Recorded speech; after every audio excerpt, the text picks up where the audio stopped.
إن الحمد لله نحمده ونستعينه ونستغفره ونعوذ بالله من شرور أنفسنا ومن سيئات أعمالنا من يهده الله فلا مضل له ومن يضلله فلا هادي له وأشهد أن لا إله إلا الله وحده لا شريك له وأشهد أن محمدا عبده ورسوله أما بعد فإن خير الحديث كتاب الله وخير الهدي هدي محمد صلى الله عليه وسلم وشر الأمور محدثاتها وكل محدثة بدعة وكل بدعة ضلالة وكل ضلالة في النار.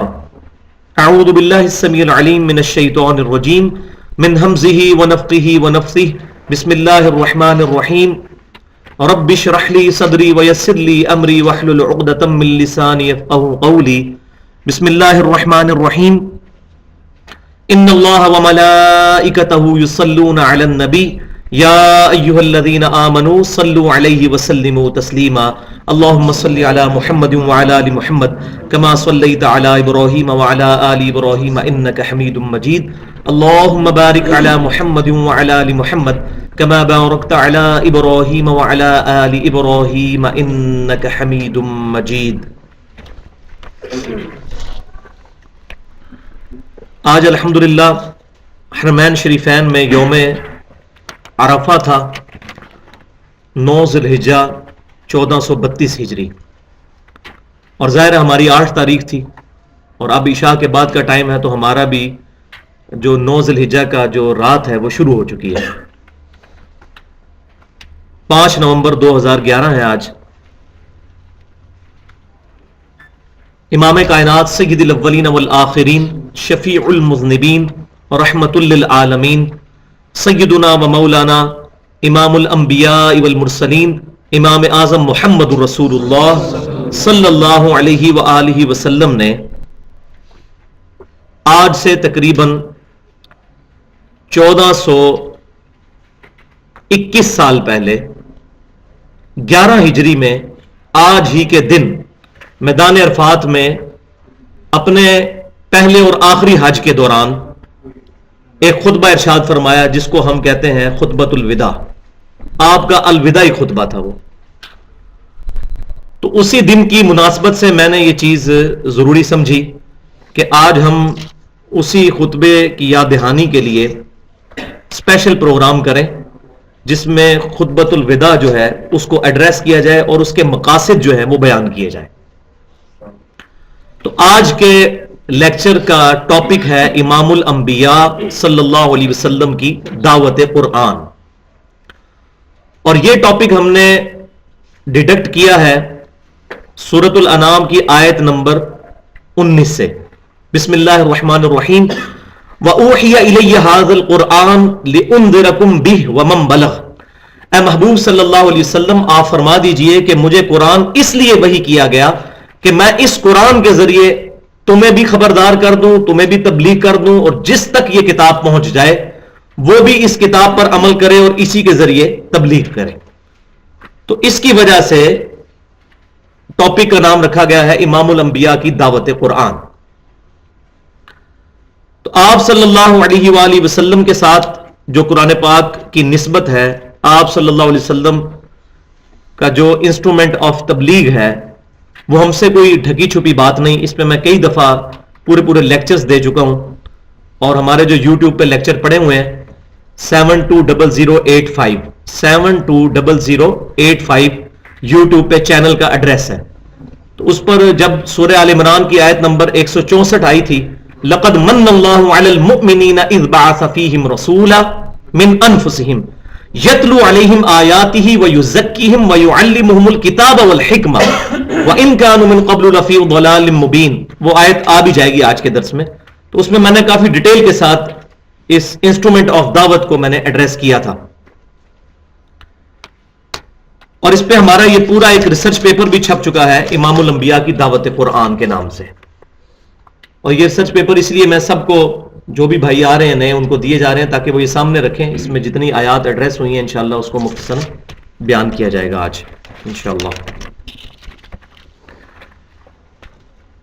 اس ریسرچ پیپر نمبر 4 امام الانبیاء کی دعوت قرآن صلی اللہ علیہ وسلم، کی ترتیب بڑی انٹلیکچوئل ترتیب ہے. 50 آیات کے اندر پورے قرآن کی دعوت کا خلاصہ بیان کیا گیا ہے 10 سٹیپس کے اندر. ہر سٹیپ کے اندر کچھ آیات آتی ہیں, ٹوٹل اس کی کاؤنٹنگ بنتی ہے 50. تو ایک بندہ جو قرآن پاک سے ہدایت حاصل کرنا چاہتا ہے تو وہ ان 50 آیات سے گزرے یا ان 10 سٹیپ سے جن کے اندر یہ آیات آئی ہیں, تو اس کو قرآن پاک کی دعوت کا خلاصہ سمجھ آ جائے گا. یہ جو میں نے اپنی زندگی میں قرآن پاک پہ کچھ وقت لگا کے چیزیں سیکھی ہیں تو اس کو کوشش کی ہے کہ اپنے انداز میں پبلک تک پہنچانے کی کوشش کی جائے. تو قبل اس کے کہ ان آیات کو ایڈریس کیا جائے, میں 8 احادیث بیان کرنا چاہوں گا قرآن پاک کی اہمیت کے حوالے سے, کیونکہ ہمارے معاشرے کے اندر عموماً قرآن پاک کی طرف بہت کم توجہ ہوتی ہے, اور جب کوئی حدیث بیان کی جاتی ہے تو لوگ زیادہ اٹینٹو ہوتے ہیں اس ایشو پر. یہ بدقسمتی ہے ہماری, حالانکہ قرآن بھی اسی زبان مبارک سے نکلا ہے جس سے حدیث نکلی ہے, اور قرآن ہماری دی اونلی ٹیکسٹ بک ہے. حدیث اور سنت ہماری ریفرنس کتابیں ہیں, وہ بھی قرآن نے ان کی طرف ریفر کیا, لیکن اوریجنل بک جس پر دعوت قرآن ہے, جس پر دعوت امام الانبیاء ہے صلی اللہ علیہ وسلم, وہ کتاب اللہ ہے. تو چلے کسی بہانے سے ہی کسی کے دل میں قرآن کی اہمیت پیدا ہو جائے. تو 8 صحیح حدیث, اور یہ 8 کا فگر میں نے اس لیے استعمال کیا کہ جنت کے 8 دروازے ہیں, جو صحیح مسلم میں حدیث ہے, جو شخص وضو کرنے کے بعد پڑھ لے اشہد واللہ الہ الا اللہ وحدہ لا شریک لہ واشہد ان محمدا عبدہ ورسولہ, تو اللہ تعالیٰ اس کے لیے جنت کے 8 دروازے کھول دیتا ہے. تو جنت کے 8 دروازوں کی نسبت سے 8 صحیح احادیث میں انشاءاللہ ایڈریس کروں گا. اس کے بعد اس ریسرچ پیپر کو جو آپ کے ہاتھوں میں ہے اس کو انشاءاللہ گو تھرو کریں گے. تو پہلی حدیث صحیح مسلم کے کتاب الجمعہ چیپٹر میں موجود ہے. انٹرنیشنل نمبرنگ کے مطابق 2005 نمبر حدیث ہے, اور حدیث کے راوی ہیں سیدنا جابر بن عبداللہ رضی اللہ تعالی عنہما. وہ کہتے ہیں کہ امام کائنات صلی اللہ علیہ وسلم جب بھی خطبہ دیا کرتے تھے, خصوصاً جمعے کا خطبہ, تو آپ صلی اللہ علیہ وسلم حمد و صلات کے بعد کچھ باتیں ایڈریس کیا کرتے تھے, امپورٹنٹ باتیں. وہ کیا تھی؟ اما بعد فإن خیر الحدیث کتاب اللہ.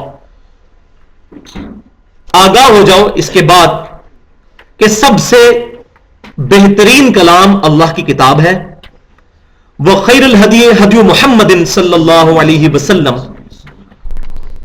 اور سب سے ہدایت یافتہ راستہ محمد صلی اللہ علیہ وسلم کا ہے. وشر الامور محدثاتها, اور بدترین کام وہ ہیں جو دین میں نئے داخل کیے جائیں. وکل محدثۃ بدعہ, اور یہ تمام داخل کیے جانے والے کام بدعتیں ہیں. وکل بدعۃ ضلالہ, تمام بدعتیں گمراہیاں ہیں. وکل ضلالۃ فی النار, اور تمام گمراہیاں دوزخ میں لے جانے والی ہیں. تو صحیح مسلم میں میجورٹی الفاظ اس میں سے موجود ہیں. کچھ مسند امام احمد اور سنن نسائی کے بھی اس میں الفاظ موجود ہیں, وہ بھی صحیح سند کے ساتھ ہیں. تو آپ صلی اللہ علیہ وسلم جب بھی تقریر کرتے تو لوگوں کو اس بات کے اوپر ابھارتے کہ یہ اللہ کی کتاب سب سے بہترین کلام ہے, اس سے اوپر کوئی چیز نہیں ہے. دوسری صحیح حدیث جو آج کے یوم عرفہ کے پوائنٹ آف ویو سے بڑی امپورٹنٹ ہے, وہ المستدرک للحاکم میں کتاب العلم چیپٹر کے اندر صحیح سند کے ساتھ انٹرنیشنل نمبرنگ کے مطابق 318 نمبر حدیث ہے. سیدنا عبداللہ بن عباس رضی اللہ تعالی عنہما روایت کرتے ہیں کہ امام کائنات صلی اللہ علیہ وسلم نے حجۃ الوداع کے موقع پر میدان عرفات میں خطبہ دیتے ہوئے ارشاد فرمایا, میں اپنے بعد تم میں 2 ایسی چیزیں چھوڑ کر جا رہا ہوں جن کو مضبوطی سے پکڑ لو گے تو کبھی گمراہ نہیں ہوگے. ایک اللہ کی کتاب, اور دوسرے اس کے رسول صلی اللہ علیہ وسلم کی سنت. اور ظاہر سنت وہی ہوگی جو صحیح احادیث سے ڈرائیوڈ ہوگی. یہ آگے ٹاپک آ بھی جائے گا. کتاب اللہ اور سنت, یہ 2 چیزیں. تیسری حدیث صحیح مسلم میں کتاب الحج چیپٹر کے اندر انٹرنیشنل نمبرنگ کے مطابق 2950 نمبر حدیث ہے, اور یہ بڑی زبردست حدیث ہے. اس کے راوی بھی جابر بن عبداللہ رضی اللہ تعالی عنہما ہے. حجۃ الوداع کی جو حدیث صحیح مسلم میں ہے وہ یہ حدیث ہے. آپ حیران ہوں گے, اس میں الفاظ یہ ہیں کہ جابر بن عبداللہ رضی اللہ تعالی عنہما کہتے ہیں کہ نبی صلی اللہ علیہ وسلم نے اپنی گفتگو کنکلوڈ کرتے ہوئے ارشاد فرمایا کہ اے لوگو, بے شک میں اپنے بعد تم میں وہ چیز چھوڑ کر جا رہا ہوں اگر تم نے اس کو مضبوطی سے پکڑ لیا تم کبھی گمراہ نہیں ہوگے، اور وہ اللہ کی کتاب ہے۔ یعنی کتاب اور سنت کا تو بیان تھا، لیکن کتاب اللہ پر اتنا ایمفسائز تھا کہ صحیح مسلم کے خطبے میں صرف کتاب اللہ کے الفاظ ہیں، کیونکہ سنت کو ماننا اصل میں کتاب اللہ ہی کو ماننا ہے، کتاب اللہ ہی نے سنت کی طرف ریفر کیا ہے، اطیعوا اللہ و اطیعوا الرسول، تو کتاب اللہ کی وجہ سے ہی ہم سنت کو مانتے ہیں۔ تو یہ الفاظ کتنے زبردست ہیں۔ ان الفاظ کے بعد آپ صلی اللہ علیہ وسلم نے صحیح مسلم میں الفاظ ہیں، جب یہ آپ نے فرمایا کہ وہ چیز چھوڑ کر جا رہا ہوں، اگر مضبوطی سے پکڑ لو گے کبھی گمراہ نہیں ہوگے، اور وہ اللہ کی کتاب ہے۔ پھر آپ صلی اللہ علیہ وسلم نے صحابہ کرام علیہم رضوان کی طرف متوجہ ہو کر فرمایا کہ کیا میں نے اپنے رب کا پیغام تم تک پہنچا دیا؟ اگر قیامت والے دن اللہ تم سے میرے بارے میں پوچھے گا تو تم کیا کہو گے؟ تو تمام صحابہ کرام علیہم رضوان نے بیک زبان یہ بات کہی کہ اللہ کے رسول صلی اللہ علیہ وسلم، آپ نے اللہ کا پیغام پہنچا دیا، اس کا حق ادا کر دیا، اور آپ نے ہماری بڑی خیر خواہی فرمائی۔ پھر آپ صلی اللہ علیہ وسلم نے اپنی شہادت کی انگلی بلند کی آسمان کی طرف، ایک دفعہ آسمان کی طرف، پھر نیچے، 3 دفعہ ایسے آپ نے کیا، اور کہا اللہم اشہد اللہم اشہد اللہم اشہد، اے اللہ گواہ رہنا، اے اللہ گواہ رہنا، اے اللہ گواہ رہنا۔ تو آپ صلی اللہ علیہ وسلم نے اللہ تعالیٰ کو گواہ بنا لیا اس بات پر کہ امت محمدیہ صلی اللہ علیہ وسلم نے یہ بات ایکسپٹ کر لی کہ آپ صلی اللہ علیہ وسلم نے دعوت قرآن ان تک پہنچا دی ہے۔ چوتھی حدیث صحیح بخاری اور صحیح مسلم کی متفق علیہ حدیث ہے۔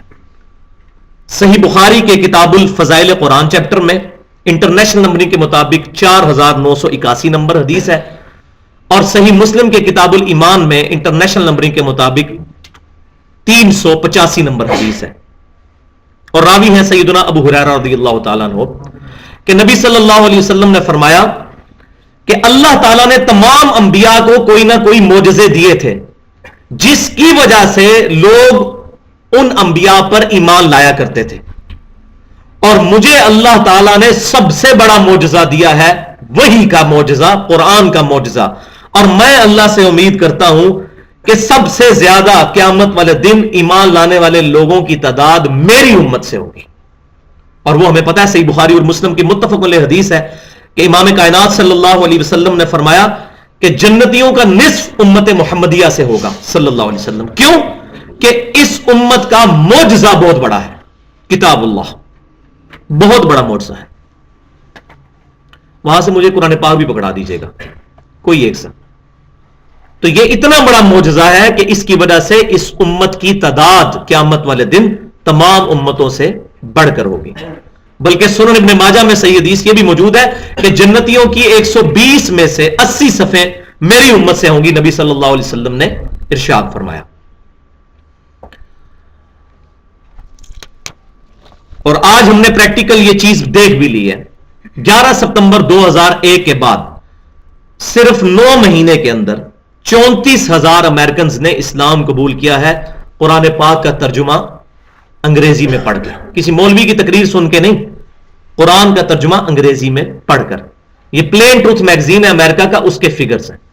اور آپ کو یاد ہوگا کلنٹن 2007 میں جب آیا تھا پاکستان، اس نے جیو کو انٹرویو دیتے ہوئے کہا تھا اسلام is the fastest growing religion ان امریکہ، امریکہ میں سب سے تیزی کے ساتھ پھیلنے والا دین اسلام ہے۔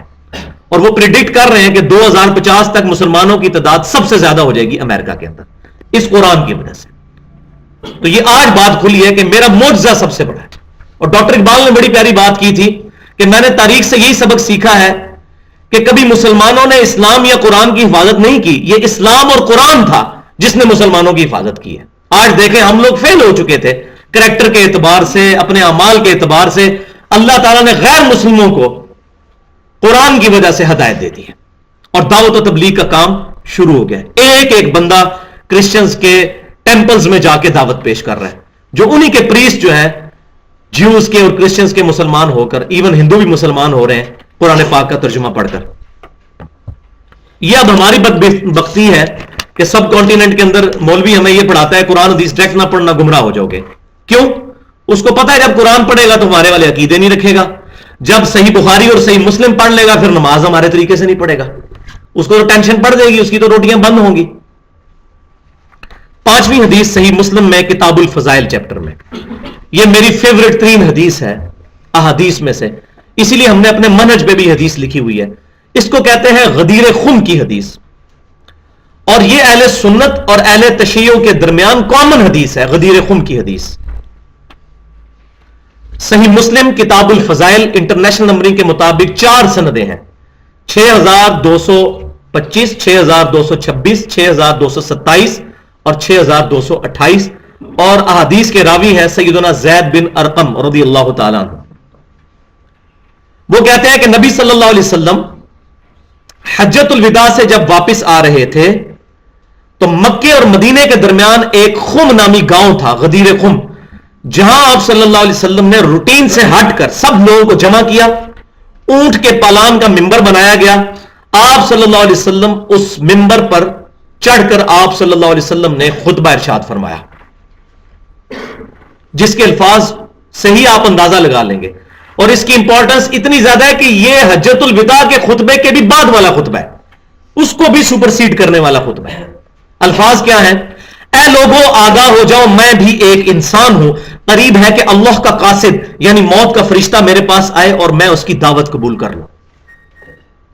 میں اپنے بعد تم میں 2 بھاری چیزیں چھوڑ کر جا رہا ہوں، ان میں سے پہلی چیز اللہ کی کتاب ہے،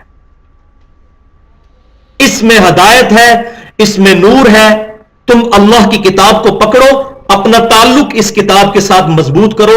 اللہ کی کتاب اللہ کی رسی ہے، جو اس کو پکڑے گا وہ ہدایت پر ہوگا، جو اس کو چھوڑ دے گا وہ گمراہ ہو جائے گا۔ اور پھر زید بن ارقم کہتے ہیں نبی صلی اللہ علیہ وسلم ہمیں ترغیب دلاتے رہے، اللہ کی کتاب، اللہ کی کتاب، اللہ کی کتاب، ترغیب دلاتے رہے۔ اور پھر فرمایا کہ دوسری بھاری چیز میرے اہل بیت ہے، میں اپنے اہل بیت کے معاملے میں تمہیں اللہ سے ڈراتا ہوں، میں اپنے اہل بیت کے معاملے میں تمہیں اللہ سے ڈراتا ہوں۔ کیوں کہ نبی صلی اللہ علیہ وسلم کو یہ غیبی خبر اللہ کی طرف سے دی جا چکی تھی کہ آپ کی امت آپ صلی اللہ علیہ وسلم کے اہل بیت کے ساتھ آپ کی وفات کے بعد برا سلوک کرے گی، لہذا جن لوگوں نے بھی سیدنا حسین رضی اللہ تعالی عنہ کو ڈائریکٹلی شہید کیا، عبید اللہ ابن زیاد گورنر یا اس کو مختص کرنے والا یزید بن معاویہ، ان دونوں فاسق اور فاجر اشخاص کا معاملہ ہم اللہ کے سپرد کرتے ہیں، وہ تو اللہ تعالیٰ ان سے حساب لے گا، ہم ان کے معاملے میں خاموشی اختیار کرتے ہیں۔ البتہ اس کا یہ مطلب نہیں ہے کہ وہ اس جرم کی وجہ سے جو ہے وہ ہماری عزت کے مستحق رہیں گے کہ ہم ان کو پروٹوکول دیں، کوئی پروٹوکول نہیں ہے، ہم ان سے کوئی محبت نہیں کرتے۔ اور امام ابن تیمیہ رحمۃ اللہ علیہ اگرچہ نرم گوشہ رکھتے تھے، اس کے باوجود انہوں نے یہ بات لکھی ہے کہ ہم یزید سے کوئی محبت نہیں کرتے، ہم سیدنا حسین سے محبت کرتے ہیں، اور ہمیں ہونی بھی چاہیے، کیونکہ جامعہ ترمذی میں صحیح حدیث ہے کہ سیدنا حسن اور حسین جنتی نوجوانوں کے سردار ہیں۔ اسی طریقے سے جن لوگوں نے اہل بیت میں سے نبی صلی اللہ علیہ وسلم کی بیویوں کے بارے میں زبان درازی کی، رافضیوں نے، خصوصاً سیدہ عائشہ کے بارے میں، ہم ان کا معاملہ بھی اللہ کے سپرد کرتے ہیں، ہم ایسے لوگوں سے بھی کوئی محبت نہیں کرتے۔ اور یزید بن معاویہ کی آڑ کے اندر جن لوگوں نے سیدنا معاویہ رضی اللہ تعالیٰ عنہ کے اوپر زبان درازی کی، ہم ان سے بھی کوئی محبت نہیں کرتے، ہم سیدنا معاویہ رضی اللہ تعالیٰ عنہ کے ساتھ محبت کرتے ہیں، اور ان کی جو اجتہادی غلطیاں ہیں وہ اللہ تعالیٰ معاف کرے گا، ہم ان کے بارے میں اپنی زبان نہیں کھولتے۔ 6 حدیث صحیح بخاری کی، اور یہ اس کے ساتھ کمپلیمنٹری حدیث ہے۔ کیوں کہ یہ جو غدیر خم کی حدیث ہے یہ بعض کتابوں میں موجود ہے اہل سنت کی صحیح سند کے ساتھ، ان میں مزید الفاظ بھی موجود ہے کہ نبی صلی اللہ علیہ وسلم نے سیدنا علی کا ہاتھ اپنے ہاتھوں میں لے کر صحابہ کرام علی رضوان سے پوچھا، کیا میں مومنین کی جانوں پر ان سے زیادہ حقدار نہیں ہوں؟ النبی اولی بالمؤمنین من انفسہم، یہ قرآن پاک کی آیت آپ نے تلاوت کی سورۃ الاحزاب کی، سب نے کہا بلا یا رسول اللہ، کیوں نہیں یا رسول اللہ صلی اللہ علیہ وسلم؟ پھر آپ صلی اللہ علیہ وسلم نے سیدنا علی کا ہاتھ پکڑ کر فرمایا، من کنتم مولا فہذا علی مولا، جس کا مولا میں ہوں، یعنی جو مجھ سے دلی محبت رکھتا ہے، جس کا محبوب میں ہوں، اس کا محبوب پھر سیدنا علی بھی ہونے چاہیے۔ بس اتنے الفاظ ہیں، آپ نے کوئی وصیت ان کے لیے نہیں فرمائی کہ آپ میرے بعد وصی ہیں، ایسی کوئی بات نہیں ہے۔ تو مولا علی سے ہم محبت کرتے ہیں، لیکن مولا کا مطلب یہاں پر محبوب۔ تو جس کا مولا میں ہوں اس کا مولا علی ہے. تو یہ المعجم الکبیر طبرانی کے اندر یہ باقی سند موجود ہے اور کافی کتابوں کے اندر موجود ہے. تو یہاں پر میں یہ کمپلیمنٹری حدیث 6 نمبر پر بیان کرنا چاہتا تھا. وہ صحیح بخاری کتاب المغازی چیپٹر میں انٹرنیشنل نمبرنگ کے مطابق 4460 نمبر حدیث ہے, نبی صلی اللہ علیہ وسلم کے وفات والے چیپٹر کے اندر, کہ عبداللہ بن ابی اوفا رضی اللہ تعالی عنہ المتوفا 86 ہجری, جو حضور صلی اللہ علیہ وسلم کی وفات کے بعد 75 سال تک زندہ رہے. آپ رضی اللہ تعالیٰ عنہ آخر میں فوت ہونے والے صحابہ میں سے ہیں. ان سے سیدنا طلحہ رحمت اللہ علیہ نے پوچھا, صحیح بخاری کتاب المغازی 4460 نمبر حدیث, یہ بتائیے کہ کیا نبی صلی اللہ علیہ وسلم نے اپنا وصی کسی کو بنایا تھا, وصیت کیا گیا خلیفہ؟ تو انہوں نے کیٹاگوریکل ڈینائی کرتے ہوئے کہا نہیں, ہاں مگر نبی صلی اللہ علیہ وسلم نے ہمیں کتاب اللہ پر عمل کرتے رہنے کی وصیت فرمائی تھی. یہ ہے نبی صلی اللہ علیہ وسلم کا وصی. کیوں؟ آپ کا وصی قیامت تک کے لیے ہونا چاہیے, کیونکہ آپ کی نبوت قیامت تک کے لیے, اور آپ کا وصی معصوم بھی ہونا چاہیے. اور ظاہر ہے کہ نبی کے بعد کسی بھی صحابی کے بارے میں ہمارا یہ عقیدہ نہیں کہ وہ معصوم ہے, اور نہ ہم جو ہے محفوظ کہتے ہیں, یہ لفظ استعمال کرتے ہیں, یہ خطرناک چیز ہے, یہ کتاب و سنت سے ثابت نہیں ہے. البتہ ہم ان کے لیے جنت کا عقیدہ رکھتے ہیں, اللہ تعالیٰ ان کی غلطیاں معاف کرنے والا ہے. معصوم پروفٹ کے بعد کوئی نہیں ہے. Prophet is the only personality among the Muslims, جو ہمارے لیے اتھینٹک ہے. تو آپ رضی اللہ تعالیٰ عنہ نے فرمایا کہ نبی صلی اللہ علیہ وسلم نے ہمیں کتاب اللہ پر عمل کرتے رہنے کی وصیت فرمائی تھی. 7ویں حدیث صحیح مسلم کے اندر, یہ 7ویں اور 8ویں حدیث جو ہے نا, یہ تھوڑی حوصلے کے ساتھ سننے والی ہے. صحیح مسلم کے اندر کتاب صلاۃ المسافرین میں 1897 نمبر حدیث ہے انٹرنیشنل نمبرنگ کے مطابق, اور راوی ہیں سیدنا عمر رضی اللہ تعالی عنہ. وہ کہتے ہیں کہ اللہ تعالیٰ, نبی صلی اللہ علیہ وسلم نے بیان فرمایا, اللہ تعالیٰ اس کتاب کی وجہ سے قوموں کو عروج دے گا اور اس کتاب کی وجہ سے قوموں کو ذلیل کر دے گا, پستی کا شکار کر دے گا, جس کی آج زندہ مثال امت مسلمہ ہے. تو ڈاکٹر اقبال نے اسی حدیث کو ٹرانسلیٹ کرنے کی کوشش کی تھی جواب شکوہ میں. وہ زمانے میں معزز تھے مسلمان ہو کر, اور تم خار ہوئے تاریک قرآن ہو کر. بالکل ایسا ہی ہوا ہے. صحابہ کرام علیہم رضوان کو اس کتاب کی وجہ سے اللہ نے عروج دیا, اور بعد کے لوگوں کو کتاب اللہ چھوڑنے کی وجہ سے اللہ تبارک و تعالی نے ذلیل کر دیا. وَتُعِزُّ مَن تَشَاءُ وَتُذِلُّ مَن تَشَاءُ. اور 8ویں حدیث ہم میں سے ہر انڈیویجول کے لیے ایک امپورٹنٹ ترین حدیث ہے, انڈیویجول لیول پر, انفرادی طور پر. وہ صحیح مسلم میں کتاب الطہارہ چیپٹر کے اندر انٹرنیشنل نمبرنگ کے مطابق 534 نمبر حدیث ہے, اور راوی ہے سیدنا ابو مالک اشعری رضی اللہ تعالیٰ عنہ. وہ کہتے ہیں کہ نبی صلی اللہ علیہ وسلم نے ارشاد فرمایا, القرآن حجت لک او علیک, یا قرآن تیرے حق میں حجت ہے یا تیرے خلاف حجت ہے. تیسری بات کوئی نہیں ہے, یہ بولین الجبرا والی بات ہے, یا 0 ہے یا 1 ہے, تیسری بات کوئی نہیں ہے. اس معاملے میں ہر انسان کو ڈر جانا چاہیے, کیونکہ میں نے بھی اپنی زندگی کے 31 سال گمراہی میں گزارے ہیں. ہم بھی قرآن پاک سے دور تھے, اپنے آباء و اجداد کے مذہب کے اوپر تھے. یہ تو 2007 کے اندر قرآن پاک پڑھنا شروع کیا تو میں حیران ہو گیا کہ میرے عقیدے بالکل قرآن کے اپوزٹ تھے. تو مجھے قرآن سے نفرت ہوگی, معاذ اللہ استغفر اللہ. میں نے کہا یہ کیا قرآن عقیدے بیان کر رہا ہے, ہمارے اتنے بڑے بڑے بزرگ پاگل تھے, قرآن تو کچھ اور کہہ رہا ہے. لیکن اللہ کا شکر ہے کہ قرآن پاک میرے خلاف حجت نہیں بنا. اگر میں انہی عقائد پہ رہتا اور میں قرآن پاک کو پسے پش ڈال دیتا تو قرآن پاک میرے خلاف حجت مان جاتا. تو ہر مسلمان کو ہر وقت تیار رہنا چاہیے, کوئی قرآن کی آیت یا صحیح حدیث میرے تک پہنچے تو میں اپنے آپ کو اس کے مطابق کر دوں, تاکہ وہ میرے خلاف حجت نہ بنے, میرے خلاف اللہ کے لیے دلیل نہ بن جائے. القرآن حجت لک او علیک, قرآن یا تیرے حق میں حجت ہے یا تیرے خلاف حجت ہے. اللہ اللہ خیر صلی. تو یہ 8 احادیث تھیں. اب ہم آتے ہیں اپنے ریسرچ پیپر کی طرف. 50 آیات پر مشتمل جو ایک انٹلیکچوئل ترتیب کے ساتھ ہے، 10 بڑے ٹاپکس کے انڈر پوری قرآن کی دعوت کا خلاصہ بیان کرنے کی کوشش کی ہم لوگوں نے اس پمفلٹ کے اندر، امام الانبیاء کی دعوت قرآن. یہ سب لوگ کھول لیں، ریسرچ پیپر نمبر 4.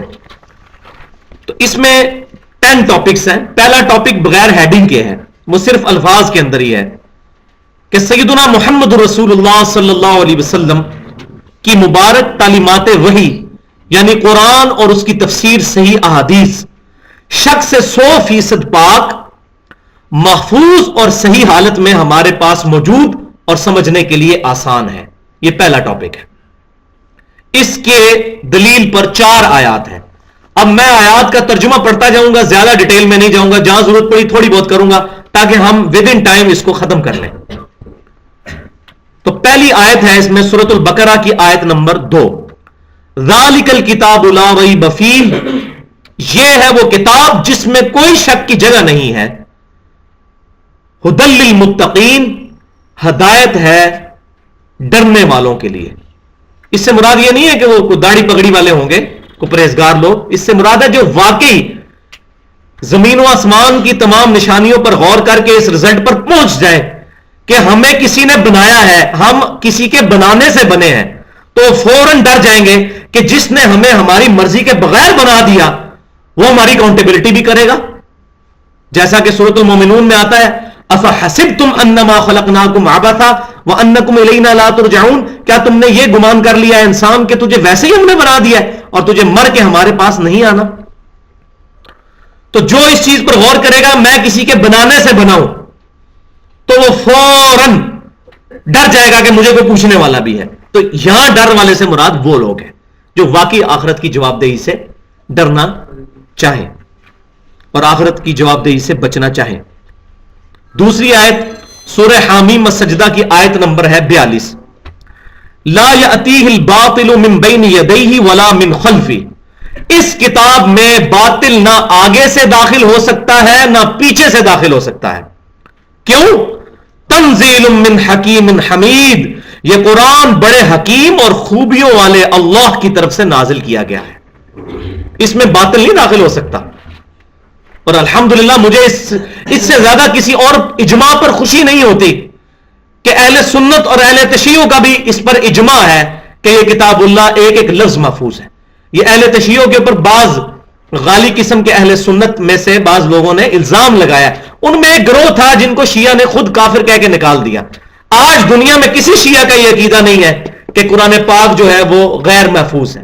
نعوذ باللہ من ذالک، ایسی کوئی بات نہیں. ہم نے کبھی توفیق نہیں کی کہ کبھی کسی شیعہ کے مکتبے سے ان کے پرنٹنگ پریس سے چھپا ہوا قرآن ہی کھول کے دیکھ لیں. ہم مولویوں کے پیچھے آنکھیں بند کر کے لگے ہوئے ہیں. ان کے مولوی ہمارے بارے میں غلط باتیں کرتے ہیں، اہل سنت کے بارے میں، ہمارے لوگ زدم زدہ ان کے بارے میں باتیں کرتے ہیں. تو اس میں باطل نہیں داخل ہو سکتا. تیسری حدیث سورہ الحجر آیت نمبر 9. انا نحن نزلنا الذکر، بے شک ہم نے، دیکھیں انا ہم نے، بے شک نحن ہم ہی نے، نزلنا ہم ہی نے نازل کیا. 3 دفعہ تاکید ہے. کیا بات کرنی ہے آگے؟ وَإِنَّا لَهُ لَحَافِظُونَ، اور بے شک ہم ہی اس کی حفاظت کرنے والے ہیں، کیونکہ ہم نے نازل کیا. تو یہاں یہ بات یاد رکھیں، تورات انجیل بھی اللہ نے نازل کی تھی، اس کی حفاظت کیوں نہیں کی؟ اس لیے کہ وہ کتابیں اپنے وقت کے لیے تھیں. اس کتاب نے as an equivalent of prophet نبی صلی اللہ علیہ وسلم کے متبادل کی حیثیت سے قیامت تک امت کے لیے رہنما کی صورت میں رہنا تھا. کیونکہ آپ خاتم النبیین ہیں تو ختم نبوت کی وجہ سے اگر یہ کتاب بھی تبدیل ہو جاتی تو ہم کسی اور نبی تک تو پہنچ نہیں سکتے تھے بغیر کتاب کے. آپ صلی اللہ علیہ وسلم تک پہنچے کا وہی ذریعہ یہ کتاب ہی ہے. اگر یہ بھی ٹیمپر ہو جاتی تو نبی نے تو آنا کوئی نہیں تھا، تو ہم لوگ گمراہی کا شکار ہو جاتے. تو اللہ نے کتاب محفوظ کر دی، نبیوں کا سلسلہ ختم کیا تو کتاب محفوظ کر دی. وہاں اگر امتیں ٹیمپر کرتی تھی کتابیں تو اللہ تعالیٰ پیغمبروں کو بھیجتا تھا، جیسے سیدنا عزیر علیہ السلام آئے تھے، انہوں نے پھر تورات اپنی یادداشت مرتب کر دی تھی. لیکن اب تو کسی پروفٹ نے نہیں آنا. ہاں جھوٹے آئیں گے انبیاء، بخاری مسلم کی متفق الحدیث ہے، قیامت سے پہلے 30 جھوٹے دجال پیدا ہوں گے جو یہ دعویٰ کریں گے کہ ہم اللہ کے نبی ہیں. اور سنن نبی داؤد کے مزید آگے الفاظ موجود ہیں. آپ صلی اللہ علیہ وسلم نے فرمایا انا خاتم النبیین لا نبی عبادی. جامعہ ترمذی میں بھی حدیث موجود ہے, میں خاتم النبیین ہوں, خاتم بھی ہوں اور خاتم بھی, دونوں, میرے بعد کوئی نبی نہیں. تو آپ صلی اللہ علیہ وسلم کی ختم نبوت کا تقاضا تھا یہ کتاب قیامت تک کے لیے محفوظ ہوتی. یہ وجہ ہے اس کی, ٹیکنیکل ریزن. تو یہ آیت, اس کے بعد ایک آیت جو 4 دفعہ ایک سورت میں ریپیٹ ہوئی ہے, اور یہ قرآن کا اسلوب ہے کہ ایک سورت میں اگر 2 دفعہ بھی کوئی آیت ریپیٹ ہو جائے وہ بہت امپورٹنٹ ترین ٹاپک ہوتا ہے, 2 دفعہ بھی ہو جائے.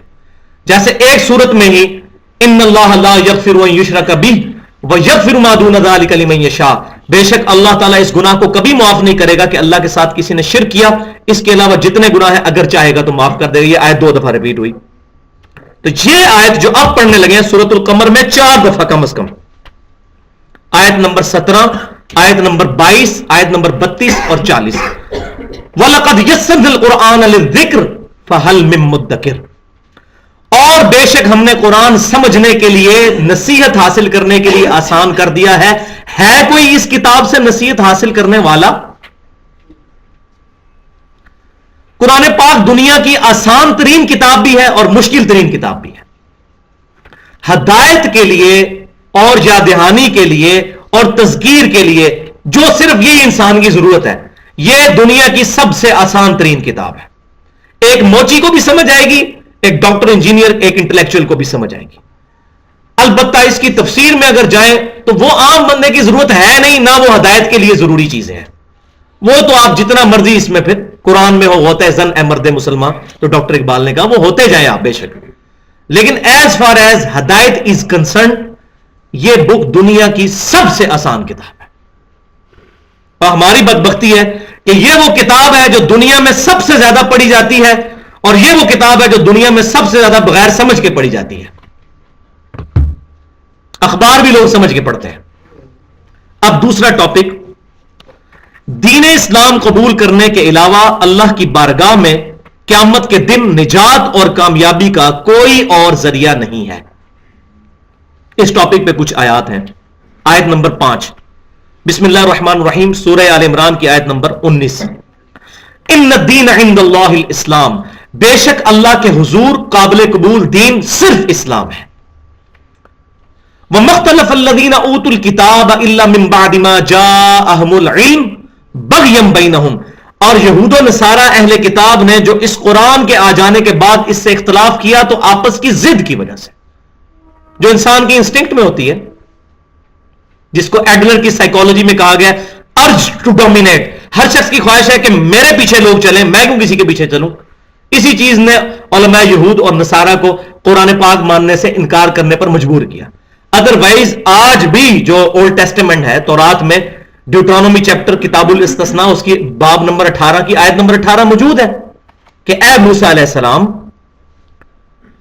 میں تیرے ان امتیوں کے بھائیوں میں سے تیری مانند ایک رسول اٹھاؤں گا, اس کے منہ میں اپنا کلام ڈالوں گا, وہ اپنی خواہش نفس سے کچھ نہیں کہیں گے, وہ وہی کہیں گے جو میں ان کو وہی کروں گا.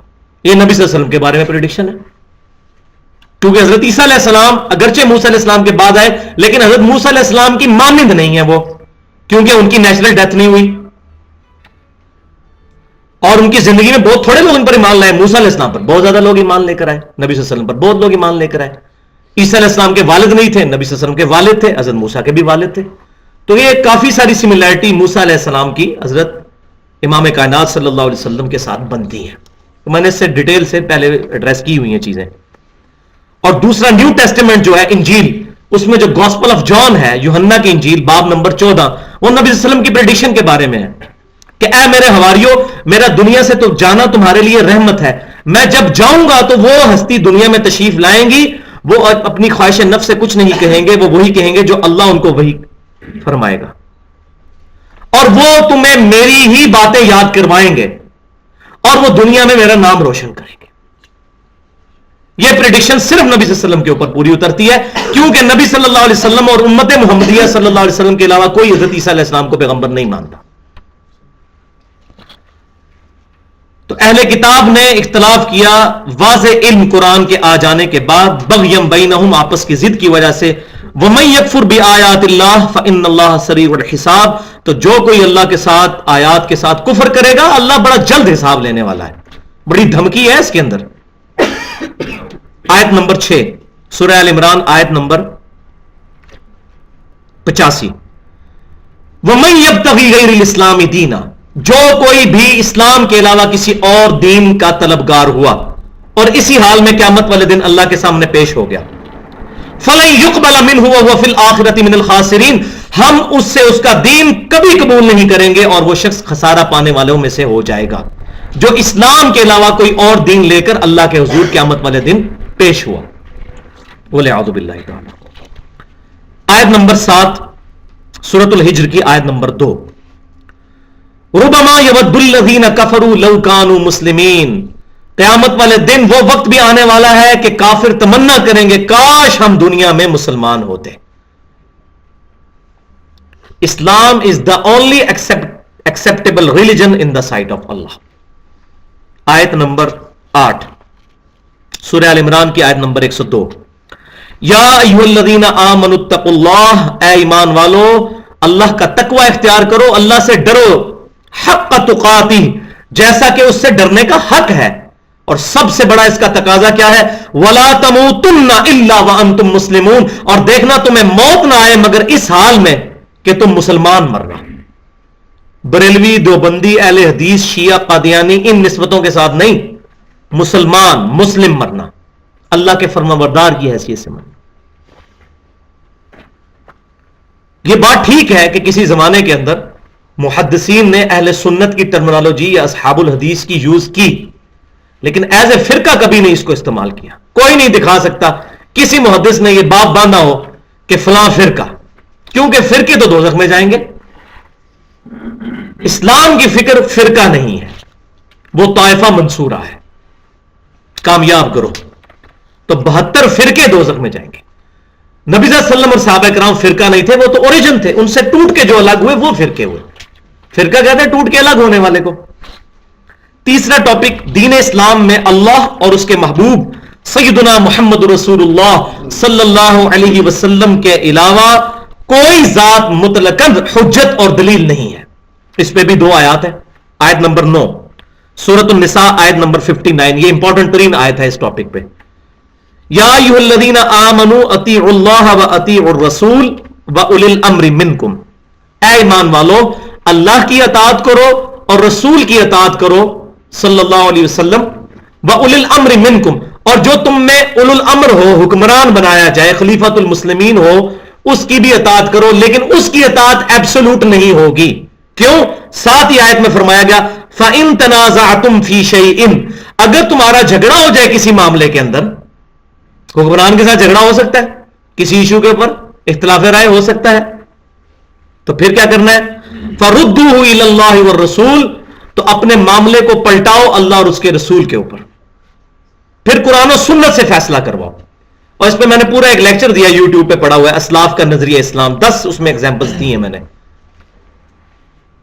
لیکن یہ کس کے لیے ہے؟ ان کنتم تؤمنون باللہ والیوم الآخر، اگر تم واقع ہی اللہ پر اور قیامت کے دن پر ایمان لاتے ہو تب تمہارا یہ ایٹیچیوڈ ہوگا کہ تم کتاب و سنت سے فیصلہ کرو گے، ادروائز تو تم اپنے اپنے مولویوں کے پیچھے ہی لگے رہو گے. ذالک خیر، اسی میں ہے تمہاری بہتری، واحسن تأویلا، اور اسی کا انجام بہتر ہونے والا ہے. کس کا انجام؟ اطیعوا اللہ و اطیعوا الرسول کا انجام. باقی جہاں تک معاملہ اجماع کا، وہ اس کے اندر داخل ہے، اطیعوا اللہ و اطیعوا الرسول میں. اجتہاد بھی اس میں داخل ہے لیکن وہ 4تھے نمبر پر آتا ہے. وہ آگے چل کے آ جائیں گی آیات. آیت نمبر 10 سورہ آل عمران کی آیت نمبر 31 اور 32. قل ان کنتم تحبون اللہ فاتبعونی یحببکم اللہ، اے محبوب صلی اللہ علیہ وسلم آپ فرما دیجئے کہ واقعی اگر تم اللہ سے محبت کا دعویٰ رکھتے ہو پھر میری یعنی نبی صلی اللہ علیہ وسلم کی اتباع کرو، یحببکم اللہ، پھر اللہ تم سے محبت کرے گا. پھر ون وے ٹریفک نہیں چلے گی. اللہ تعالیٰ کے تم محبوب بن جاؤ گے اگر ہمارے محبوب صلی اللہ علیہ وسلم کی اتباع اختیار کر لو گے. اور صرف محبت نہیں کرے گا، وَيَغْفِرْ لَكُمْ ذُنُوبَكُمْ، محبت کا حق ادا کر دے گا، تمہارے گناہ تمہارے لیے معاف فرما دے گا، تمہاری مغفرت کر دے گا. قُلْ اطیعوا اللہ والرسول، اے محبوب صلی اللہ علیہ وسلم آپ فرما دیجئے کہ اطاعت کرو اللہ کی اور اس کے رسول کی صلی اللہ علیہ وسلم. آگے الفاظ بڑے خطرناک ہیں. فَإِن تَوَلَّوْا اگر یہ منہ پھیر دیں فَإِنَّ اللَّهَ لَا يُحِبُّ الْكَافِرِينَ وَلِعَاذُ بِاللَّهِ تو بے شک اللہ تعالیٰ ایسے کافروں سے کوئی محبت نہیں کرتا. اب دیکھ لیں کتنے سخت الفاظ ہیں. آگے ٹاپک نمبر 4 آ گیا آیت نمبر 11 سے. ٹاپک نمبر 4 ہے دین اسلام کی سچی تعلیمات ذاتی گمان اور بے اصل اور بے بنیاد خیالات کی بجائے صرف صحیح علم پر قائم ہے. علم پر. آیت نمبر 11 سورۃ الانعام کی آیت نمبر 116. وَإِن تُطِعْ أَكْثَرَ مَن فِي الْأَرْضِ اور اے سننے والے اگر تو زمین پر بسنے والوں کی اکثریت کی پیروی کرے گا تو کیا ہوگا؟ يُضِلُّوكَ عَن سَبِيلِ اللَّهِ وہ تمہیں گمراہ کر دیں گے اللہ کے راستے سے کیونکہ اکثریت گمراہی پر مبنی ہے. اس وقت 1.75 بلین کرسچنز عیسیٰ بن مریم کے بارے میں ڈیوینٹی کلیم کیے ہوئے ہیں علیہ السلام. کتنی بڑی تعداد ہے. 90 کروڑ ہندو ہمارے پڑوسی ملک انڈیا میں بیٹھا ہوا ہے. پھر مسلمانوں کے اندر بھی کس قسم کی خرافات آ چکی ہیں. تو اکثریت نہیں علم کی بنیاد پر ہوگا. اکثریت نہیں ورنہ ایران کے اندر شیعہ حق پہ ہیں, سعودی عرب میں اہل حدیث حق پہ ہیں, پاکستان میں بریلوی حق پہ ہیں اور بنگلہ دیش میں دیوبندی حق پہ ہیں. یہ تماشا لگ جائے گا پھر. تو اسلام کہتا ہے علم کے اوپر بنیاد ہوگی, تعداد پہ نہیں ہوگی. إِن يَتَّبِعُونَ إِلَّا الظَّنَّ ان کی اکثریت تو نہیں پیروی کرتی مگر اپنے گمان کی. میرا دل یہ کہتا ہے جی, میرا وجدان یہ کہتا ہے. وَإِنْ هُمْ إِلَّا يَخْرُصُونَ اور یہ نہیں مگر اٹکل پچو چلاتے رہتے ہیں, اپنی طرح سے ضربیں تقسیمیں لگا کے رزلٹ نکالتے رہتے ہیں. سورۃ النجم کی آیت نمبر 28 آیت نمبر یہاں پر 12. وَمَا لَهُمْ بِهِ مِنْ عِلْمٍ اور ایسے لوگوں کو کسی چیز کا علم نہیں ہوتا. إِن يَتَّبِعُونَ إِلَّا الظَّنَّ یہ تو صرف اپنے گمان کی پیروی کرتے ہیں. وَإِنَّ الظَّنَّ اور بے شک گمان لا یغنی من الحق شیئا حق کے مقابلے میں کوئی شے نہیں ہے. گمان حق حق ہے. 2 + 2 برابر ہے 4 ہے کہ نہیں؟ اب مجھے بتائیں کوئی شخص کہے کہ میں سورج مغرب سے نکالتا ہوں اور مردے کو زندہ کر دیتا ہوں اور یہ اس بات پر دلیل ہے کہ 2 + 2 برابر ہے 5 کے, تو آپ مان لیں گے؟ اتنے بڑی بڑی کرامتیں دیکھ کے تو مان لینا چاہیے. کیوں نہیں مانیں گے؟ کیونکہ آپ کو ڈیفینیٹلی یہ چیز پتا ہے کہ 2 + 2 برابر ہے 4 کے. اگر کوئی مردہ زندہ کر دے, کسی کے دل کا حال جان لے, سورج کو واپس پلٹا دے, چاند کے 2 ٹکڑے کر دے اور اس کی جواب میں ہمیں کہے کہ 2 + 2 5, ہم کہیں گے نہیں 2 + 2 4. تو بھائیو 2 + 2 5 اور کسی بزرگ کی ہم کوئی بات نہ مانے اور قرآن کی ہم تعویل کر دیں. اتنے بڑے بڑے بزرگ پاگل ہیں, یہ کہنا شروع کر دیں ہم 2 + 2 4 جتنی امپورٹنس بھی قرآن اور حدیث کو نہیں دیتے. شرم کا مقام ہے ہمارے لیے. فارمولہ ہم غلط ماننے کے لیے تیار نہیں ہوں گے کسی کی اتنی بڑی کرامتیں دیکھ کے اور ان لوگوں کی پگڑی اور داڑیوں سے اور خوبصورت شکلوں سے چمڑیوں سے دھوکہ کھا کے ہم ان کی غلط نظریات کے پیچھے چلنا شروع کر دیتے ہیں. یہ ہماری بدبختی ہے. تو قرآن کہتا ہے علم کے اوپر بنیاد. ان الظن لا یغنی من الحق شیئا گمان حق کے مقابلے میں کوئی شے ہی نہیں ہے. پوری دنیا کہنا کہ اللہ تبارک و تعالیٰ نے عیسیٰ بن مریم کو اپنا بیٹا چن لیا ہے, ہم نہیں مانیں گے. اس وجہ سے نہیں کہ ہم مسلمان ہیں, اس وجہ سے کہ قرآن حق یہ کہہ رہا ہے. مسلمان تو سارے ہی ہیں. یہاں لوگوں نے اگر وہ ابن اللہ کا عقیدہ نہیں رکھا ہوا تو نور من نور اللہ کا عقیدہ رکھ لیا ہوا ہے. تو بات تو 19-20 کا ہی فرق ہے. لم یلد ولم یولد, نہ اللہ میں سے کوئی نکلا نہ اللہ کسی میں سے نکلا.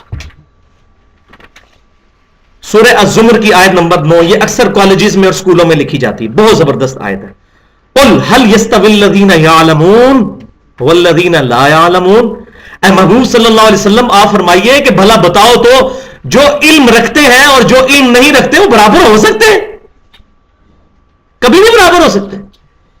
جو لوگ کہتے ہیں خود کھول کے بخاری اور مسلم پڑھو کہ نماز کا طریقہ کیا لکھا ہے, اور جو کہہ رہے ہیں کہ بہشتی زیور اور بہار شریعت کھول کے نماز کا طریقہ پڑھو ہمارے بزرگ کیا لکھ گئے ہیں, یہ کیسے برابر ہو سکتے ہیں؟ کبھی نہیں برابر ہو سکتے. علم تو کتابوں میں ہے, وہ آگے آ جائے گا. انما یتذکر اولو الالباب، بے شک نصیحت تو نہیں حاصل کرتے مگر وہ جو اہل عقل ہے. اسلام دیکھیں کہتا ہے عقل پر بنیاد رکھو. عقل مند جو ہوگا وہ کہے گا جی جو مرضی بھی ہے، جب قرآن میں اور بخاری مسلم میں آ گیا میرا یہی عقیدہ، میرا یہی نظریہ. دو ٹوک بار. تو آیت نمبر آگے 14 نمبر آیت سورہ بنی اسرائیل کی 36 نمبر آیت، جو 10 کمانڈمنٹس کا قرآنک ورژن ہے سورہ بنی اسرائیل میں، آیت نمبر 23 سے لے کر 39 تک. تورات، انجیل و قرآن کی دعوت کا خلاصہ. اس میں 9th کمانڈ یہ ہے، وَلَا تَقْفُ مَا لَيْسَ لَكَ بِهِ عِلْمٌ، اے انسان کسی ایسی چیز کی پیروی مت کرنا جس کے بارے میں تیرے پاس علم نہیں ہے. ان السمع والبصر والفؤاد كل اولئک کان عنہ مسئولا، بے شک کان، آنکھیں اور فواد عقل، اپروپریٹ ٹرانسلیشن اس کی عقل ہے، فائدے والی چیز. دل ترجمہ بعض لوگوں نے کیا، وہ ترجمہ صحیح نہیں، وہ قلب کے لیے. عربی زبان میں کوئی گرامر کی بنیاد نہیں کہ فواد کا ترجمہ ہم کرتے ہیں دل، عقل، عقل والی. فعید عربی زبان میں کہتے ہیں بھجیا کو، نچوڑ جو نکلتا ہے. تو یہ فواد، کان، آنکھیں اور عقل، اس کے بارے میں پوچھا جائے گا ان کو استعمال کیا کہ نہیں. اور علم دو ہی ہیں پھر جو ان 3 حواس سے حاصل ہوتے ہیں. ایک ہے ریویلڈ نالج، وحی کا علم، جو سورۃ البقرہ میں 4 رکوع میں آخری آیات ہے. فَإِمَّا يَأْتِيَنَّكُم مِّنِّي هُدًى اهْبِطُوا مِنْهَا جَمِيعًا، اے آدم علیہ السلام ان کی اولاد اب اتر جاؤ زمین پر. فَإِمَّا يَأْتِيَنَّكُم مِّنِّي هُدًى، اب جب کبھی بھی میرے پاس سے کوئی ہدایت کی کتاب آئے گی، فَمَن تَبِعَ هُدَايَا فَلَا خَوْفٌ عَلَيْهِمْ وَلَا هُمْ يَحْزَنُونَ، تو پھر ایسے لوگوں کو جو کتاب کی پیروی کریں گے نہ کوئی خوف ہوگا نہ کوئی غم ہوگا. وَالَّذِينَ كَفَرُوا، اور جو لوگ کفر کریں گے کتابوں سے، وَكَذَّبُوا بِآيَاتِنَا، اور ہماری آیات کو جھٹلا دیں گے، اولئک اصحاب النار ہم فیہا خالدون، وہی ہے پھر دوزخی، ہمیشہ اس میں رہیں گے. یہ تو ہو گیا ریویلڈ نالج، وحی کا علم، یہ ایک علم. اور دوسرا علم ہے سائنس کا علم، the knowledge obtained through observations and experiments، مشاہدات اور تجربات کے ساتھ حاصل کیا ہوا علم. وہ ہے ایکوائرڈ نالج، جو اللہ تعالیٰ نے سورۃ البقرہ کے 4 رکوع کے شروع میں ہی فرما دیا، وَعَلَّمَ آدم الاسماء كُلَّهَا، آدم علیہ السلام کو ہم نے تمام چیزوں کے نام سکھا دیے تھے. ہم جب بھی کوئی چیز انوینٹ کرتے ہیں، ڈسکور کرتے ہیں، پہلے اس کا نام رکھتے ہیں. یورینیم ڈسکور ہوا، اس کا نام رکھا گیا یورینیم. تو آدم علیہ السلام نے یورینیم کیوں نہیں ڈسکور کر لیا؟ اس کی وجہ یہ ہے کہ آدم علیہ السلام کی پوٹینشلی عقل میں اللہ تعالیٰ نے یہ چیزیں ڈال دی تھی، لیکن اس کو ایکسپلور ہوتے ہوئے 10,000 سال لگے. 10,000 سال. جیسے آم کی گٹھلی کو زمین میں بوئیں تو درخت بننے کے لیے 8 سال چاہیے، تو آدم علیہ السلام کو پوٹینشلی جو عقل اللہ نے دی تھی وہ بنوت کے مراحل طے کرتے کرتے ایوالوڈ ہوتے ہوئے اب یہاں تک پہنچ چکی ہے کہ ہم ایک موبائل کے ذریعے ہزاروں میل دور بات کر لیتے ہیں. 500 مسافروں کو اڑانے والے ہم نے بوئنگ 747 اور ایئر بس A380 بنا لیے ہیں. یہ اسی عقل کو، ان السمع والبصر والفؤاد كل اولئک کان عنہ مسئولا. تو 3 چیزوں کے بارے میں پوچھا جائے گا، یہ تمہارے عقل استعمال کی، آنکھیں استعمال کی، کان استعمال کیے، تو حق کیوں نہیں حاصل کیا؟ 5واں ٹاپک ہے دین اسلام، اسی میں 15ویں آیت پہلے 4تھے ٹاپک میں سورہ فاطر کی آیت نمبر 28، انما یخشی اللہ من عبادہ العلماء، بے شک اللہ تعالی کے بندوں میں سے اس کی خشیت اور معرفت اور خوف رکھنے والے وہ لوگ ہیں جو علم والے. ان اللہ عزیز غفور، بے شک اللہ تعالی غالب بخشنے والا ہے. تو علم والے جو ہے وہ اللہ تبارک و تعالیٰ کی معرفت رکھتے ہیں. 5واں ٹاپک، دین اسلام میں تمام علوم کی بنیاد 2 سرچشموں پر ہے. نمبر 1 قرآن اور نمبر 2 سنت. اور سنت وہ جو صحیح احادیث سے، جن کی احادیث کی اسناد صحیح ہوں، ان سے ڈرائیوڈ ہو. تو آیت نمبر 16 اس میں، بسم اللہ الرحمن الرحیم، لقد من اللہ علی المؤمنین اذ بعث فیہم رسولا، بے شک مومنین پر اللہ کا احسان ہوا کہ انہی میں سے ایک رسول کو اٹھایا، من انفسہم، انہی میں سے. اور ان کا منصب کیا ہے؟ یتلو علیہم آیاتہ، وہ اپنی یعنی اللہ تعالیٰ کی آیات ان پر تلاوت کرتے ہیں، وَيُزَكِّيهِمْ، اور اس کے ذریعے ان کو پاک کرتے ہیں، وَيُعَلِّمُهُمُ الْكِتَابَ وَالْحِکْمَةَ، پھر ان کو کتاب اور حکمت کی تعلیم دیتے ہیں. وَإِن كَانُوا مِن قَبْلُ لَفِي ضَلَالٍ مُبِينٍ, اور بے شک اس سے پہلے یہ لوگ کھلی گمراہی میں تھے. کون؟ صحابہ کرام. کتاب اور سنت اور نبی صلی اللہ علیہ وسلم کے آنے سے پہلے صحابہ کرام کھلی گمراہی میں تھے, اور ہم کتاب اور سنت کے آ جانے کے بعد بھی کھلی گمراہی میں ہیں, کیونکہ ہم نے اپنے آپ کو دور رکھا ہوا ان سے. تو کتاب اور سنت کے ساتھ, نبی صلی اللہ علیہ وسلم کے ساتھ رشتہ مضبوط ہوگا تو تب ہم گمراہی سے بچیں گے. تو الحکمہ سے مراد پرائمری تو قرآن ہی ہے, کیونکہ سورہ بنی اسرائیل کی آیت نمبر 39 میں پھر آیا کہ یہ ہے وحی کی باتیں اور حکمت کی باتیں جو ہم آپ کی طرف وحی کرتے ہیں. تو قرآن پہلے نمبر پر حکمت, اور دوسری تمام اہل سنت کی تفاسیر میں حکمت سے مراد سنت ہے.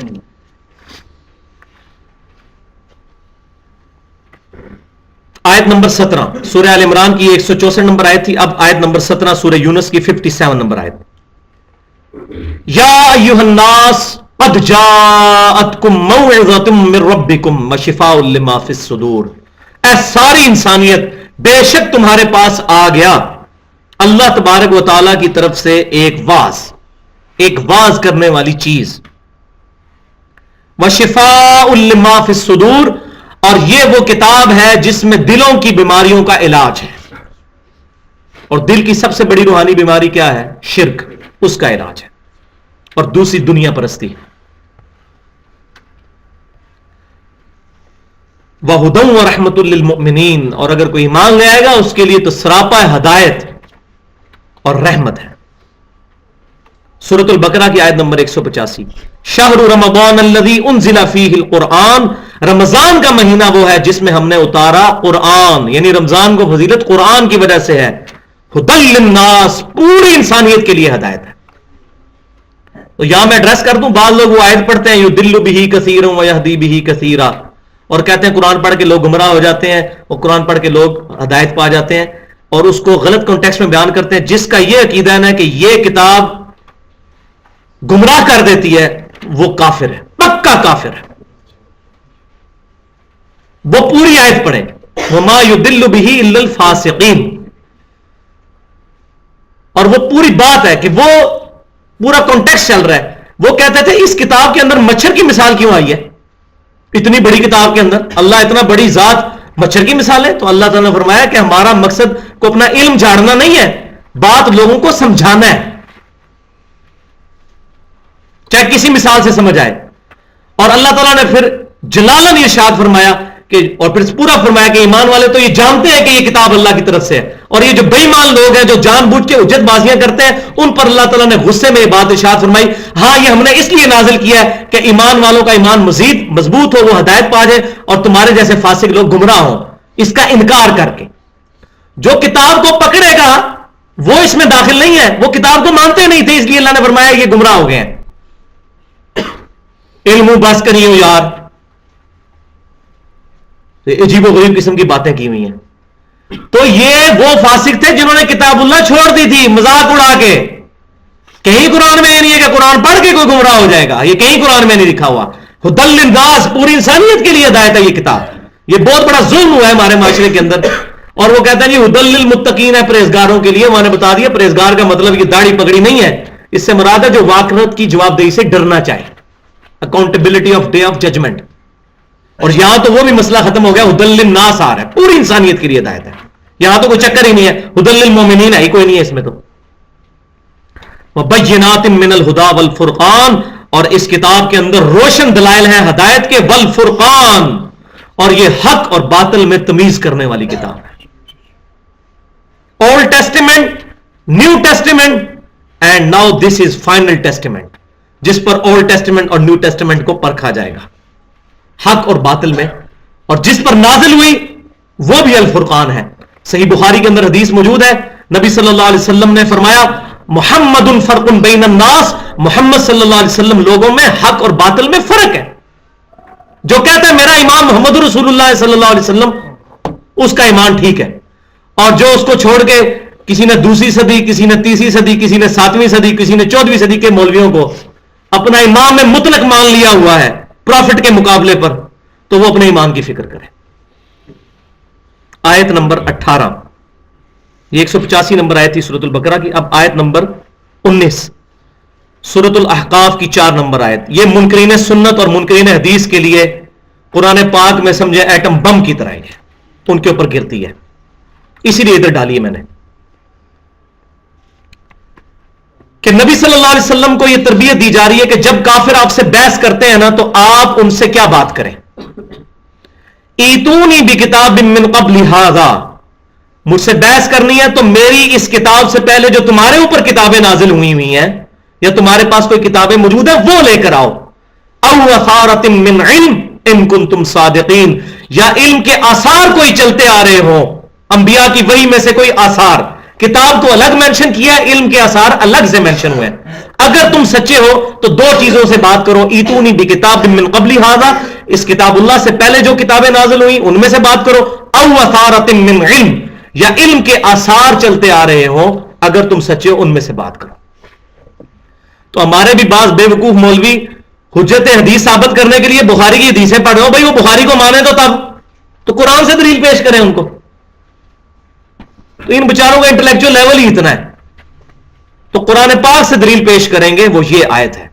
آثار، علم کے آثار بھی. اب علم جو ہے وہ تواتر کے ساتھ ٹریول نہیں ہوتا، علم ریٹن فارم میں ہو. کہتے ہیں جی وہ سنت تواتر سے چلتی ہے، جس علاقے میں جو لوگ نماز پڑھ رہے ہیں اس طریقے پہ نماز پڑھیں. پھر ایران میں جا کے بندہ تواتر کے ساتھ شیعہ ہو جائے، سعودی عرب میں جا کے اہل حدیث ہو جائے، پاکستان میں بریلوی ہو جائے، اور دیوبندی ہو جائے بنگلہ دیش میں جا کے. تواتر کے ساتھ کیوں؟ علم کے ساتھ. اور اس پہ ان کے اوپر بہت بڑا ہتھوڑا ہے قرآن کی آیت جو شروع میں حضور صلی اللہ علیہ وسلم کے اوپر نازل ہوئی تھی، سورہ العلق کی آیت. الذی علم بالقلم، اللہ وہ ہے جس نے قلم کے ذریعے علم سکھایا. یہ دلیل آئے نوٹ کر لیں، زبانی کلامی نہیں، قلم کے ذریعے علم سکھایا، یعنی قلم کے ذریعے علم ٹرانسفر ہوگا. تو جو لکھی ہوئی حدیثیں چل رہی ہیں زبانی کلامی مشہور باتوں کی، ان کے سامنے کوئی اہمیت نہیں ہے. الذی علم بالقلم، اللہ نے قلم کے ذریعے موسیٰ علیہ السلام کو بھی لکھی ہوئی تختیوں میں دیا. قرآن پاک بھی نبی صلی اللہ علیہ وسلم نے ایز اے وحی لکھوایا، احادیث بھی نبی صلی اللہ علیہ وسلم نے لکھوائی، وہ ہمارے پاس آثار کی شکل میں چلتی آ رہی ہیں. تو یہ بہت بڑی دلیل ہے. تو تواتر کا مطلب جو لیا جاتا ہے کہ جی تواتر کے ساتھ سنت ثابت ہوگی، ہاں تواتر اگر قرآن و سنت کے مطابق ہوگا ہمارے سر آنکھوں پر. جیسے رکوع کے بعد ہاتھ چھوڑنا، اس پہ مسلمانوں کا اجماعی تواتر ہے. حنفی، شافی، مالکی، شیعہ، اہل سنت کے بھی سارے گروہ رکوع کے بعد ہاتھ چھوڑنے کے قائل ہیں. وہ چند ایک عرب علماء نے یہ کام شروع کیا 14ویں صدی کے اندر آ کے، تو ادھر ہی لوگوں نے خود، ان کا شیخ البانی رحمۃ اللہ علیہ نے خود لکھ دیا کہ رکوع کے بعد ہاتھ باندھنا بدعۃ نجدیۃ، یہ نجدیوں کی ایجاد کی ہوئی بدعت ہے. تو فوراً انہوں نے رد بھی کر دیا. تو یہ عملی تواتر. اسی طریقے سے دعا کے بعد چہرے پہ ہاتھ پھیرنا، اس پہ مسلمانوں کا عملی تواتر ہے. صحیح حدیث بھی موجود ہے الادب المفرد کے اندر. تو تواتر کو ہم مانیں گے اگر کتاب و سنت کے مطابق ہوگا، خلاف ہوگا پھر نہیں، پھر ہم کتاب اللہ اور سنت کو مانیں گے. اور یہاں پر ایک نوٹ میں نے لکھ دیا ہے وہ منہج کو کلیئر کرنے کے لیے کہ 2 ہمارے لیے ایبسولوٹ سورس آف نالج ہیں، قرآن اور سنت، اور 2 ریلیٹو ہیں، اجماع امت اور اجتہاد. یہ قرآن و سنت سے ہی نکلے ہیں، ڈرائیوڈ ہیں. اور وہ کیسے؟ المستدرک للحاکم میں صحیح سند کے ساتھ انٹرنیشنل نمبرنگ کے مطابق 399 نمبر حدیث ہے کتاب العلم چیپٹر میں کہ نبی صلی اللہ علیہ وسلم نے ارشاد فرمایا کہ اللہ تعالیٰ میری امت کو کبھی گمراہی پر جمع ہونے نہیں دے گا. یعنی میری امت جب اجماع کرے گی تو وہ حق پر مبنی ہوگا. جیسے سیدنا ابوبکر صدیق رضی اللہ تعالیٰ عنہ کی خلافت پر اجماع ہوا، قرآن پاک کو کتابی شکل میں لکھنے پر اجماع ہوا ایک جگہ پر. ویسے تو حضور نے اپنی زندگی میں خود لکھوایا پورا قرآن، لیکن وہ سکیٹرڈ فارم میں تھا. اس پر اجماع ہوا. خلق قرآن کے مسئلے کے اوپر اجماع ہوا. ابھی 14ویں صدی میں بہت بڑا اجماع ہوا ہے قادیانیوں کے غیر مسلم ہونے پر. کہ قادیانی فرقہ چاہے وہ لاہوری ہو یا احمدی ہو وہ دار اسلام سے خارج ہے. جو بھی غلام احمد قادیانی دجال کے بارے میں کسی قسم کی انٹرپریٹیشن کرتا ہے اس کو سیو کرنے کے لیے وہ اسلام سے خارج. اس پہ اجماع ہوا. اجماع قیامت تک جاری رہے گا. اور چوتھی چیز ہے اجتہاد. اگر کتاب سنت اجماع میں کوئی مسئلہ نہ ملے تو پھر اجتہاد کریں گے ہم، اور وہ بھی مسئلوں میں ہو رہا ہے. انتقال خون کا مسئلہ ہے، پوسٹ مارٹم کا مسئلہ ہے، کتبین پہ نماز کا مسئلہ، ریل گاڑی میں نماز کا مسئلہ، اعضاء کی پیوند کاری کا مسئلہ. ہوائی جہاز میں نماز کا مسئلہ، اس طرح کے جتنے ایشوز ہیں ان پر اجتہاد ہوگا. تو ان پہ جب اجتہاد ہوتا ہے اور آج کے علماء جب فتوے دیتے ہیں تو کیا ہم لوگ ان علماء کے مقلد ہو جاتے ہیں؟ ورنہ تو آج پھر کوئی انفی شافی مالکی نہیں ہے. اگر اسی کا نام تقلید ہے، کتاب و سنت میں سے اجتہاد کرنے کا نام ہے، تو پھر تو لوگ مولوی تقی عثمانی صاحب کے مقلد ہیں، یا ڈاکٹر طاہر القادری صاحب کے مقلد ہیں، یا شیخ زبیر علی زئی صاحب کے مقلد ہیں. لیکن ایسا نہیں ہے. کتاب و سنت کو ماننا کسی کی تقلید نہیں ہے. ورنہ آج کے مسئلے تو ان کے مولوی بتا رہے ہیں، تو اگر یہ امام حنیفہ کے مقلد ہے تو امام حنیفہ رحمۃ اللہ علیہ کے تعلیمات سے دکھائے نا. ان کے تو فرشتوں کو بھی نہیں پتا ہوگا کیا مسئلے ہونے والے ہیں بعد میں، کیونکہ فرشتوں کے پاس بھی تو علم غیب نہیں ہے. تو یہ قیامت تک جاری رہے گا. اور وہ ہمارے پاس الحمدللہ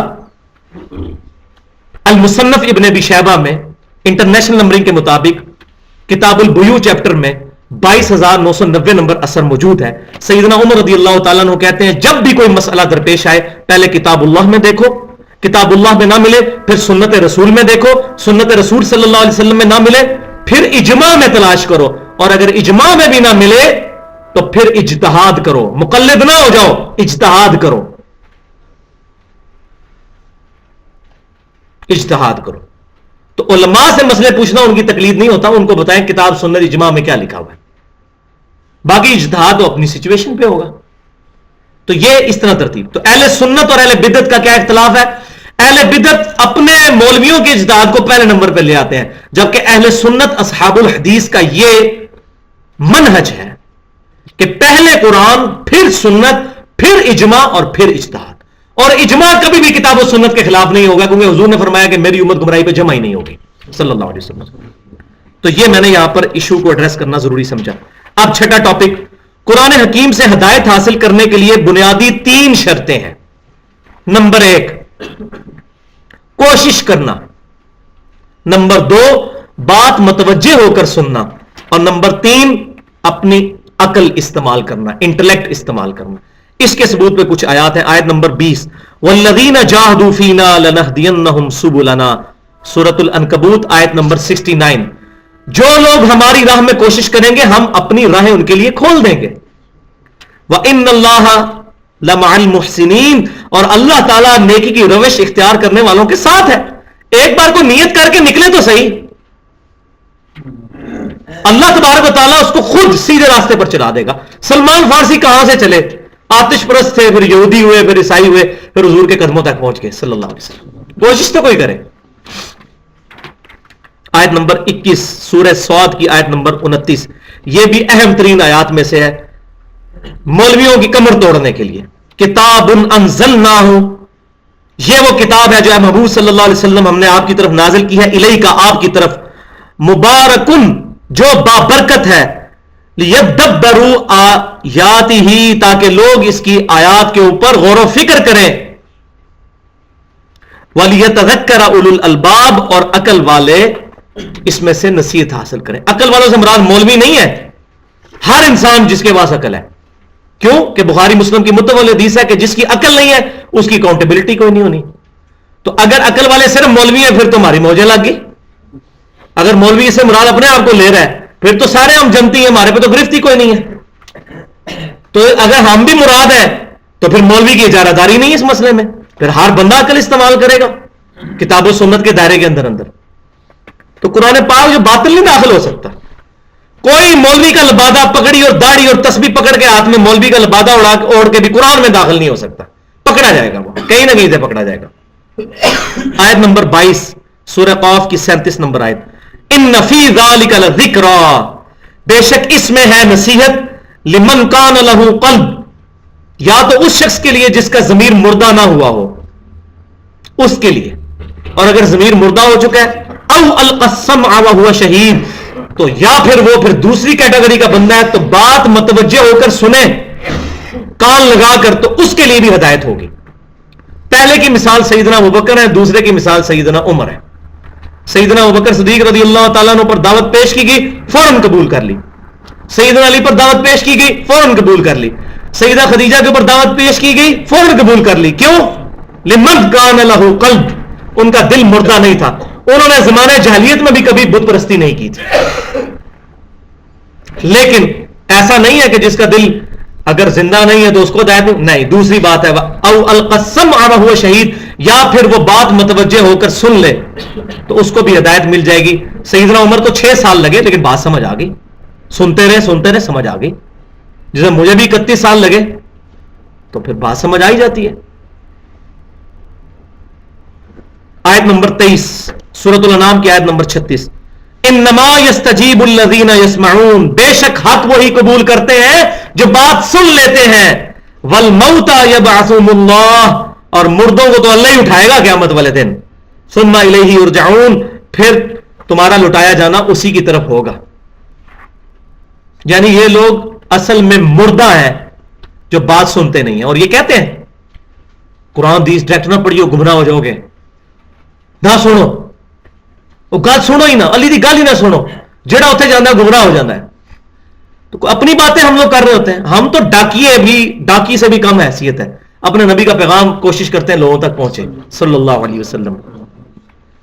تو اللہ تعالیٰ نے فرما دیا یہ کس کی روش ہے کہ بات نہ سنو. اگلی آیت سورہ حمیم السجدہ آیت نمبر 26, اور یہاں پر آیت نمبر 24, وقال الذین کفروا, اور کافر کیا کہتے ہیں, لا تسمعوا لهذا القرآن, اس قرآن کو مت سنا کرو ایاک نعبد و ایاک نستعین. پھر تمہارا دماغ خراب ہو جائے گا, پھر تم یا علی مدد یا شیخ عبد القادر جیلانی شیئن للہ تو نہیں کہو گے, پھر تم کہو گے یا حی یا قیوم برحمتک استغیث. مت سننا قرآن کو, یہ کافر کہتے تھے. والغوا فیہ لعلکم تغلبون, اور شور مچا دیا کرو اس میں تاکہ تم غالب آ جاؤ. تمہارے غالب آنے کی ایک ہی صورت ہے, قرآن کا تو تم علمی لیول پہ مقابلہ نہیں کر سکتے, رولا ڈال دو, لڑائی ڈال دو, جھگڑا ڈال دو, کوئی بات قرآن کی سنے ہی نہ, کیونکہ جو سنے گا وہ صحابی ہو جائے گا. اس زمانے میں تھا. آیت نمبر 25 سورۃ الملک کی آیت نمبر 10, ان لوگوں کا قیامت والے دن کیا حشر ہونے والا ہے جو کہتے ہیں گل نہ سنو گل نہ سنو. وقالوا لو كنا نسمع او نعقل ما كنا في اصحاب السعير, یہ لوگ قیامت والے دن کہیں گے اگر دنیا میں ہم بات سن لیتے اور اپنی عقل استعمال کر لیتے تو آج ہم دوزخ میں نہ پہنچتے. اس سے اگلی آیت ساتھ ہی ہے, فاعترفوا بذنبهم فسحقا لاصحاب السعير, انہوں نے اپنے اصلی جرم کا اعتراف کر لیا, پھٹکار ہو ان کے اوپر. اصلی جرم کیا ہے؟ بات نہ سننا اور عقل استعمال نہ کرنا.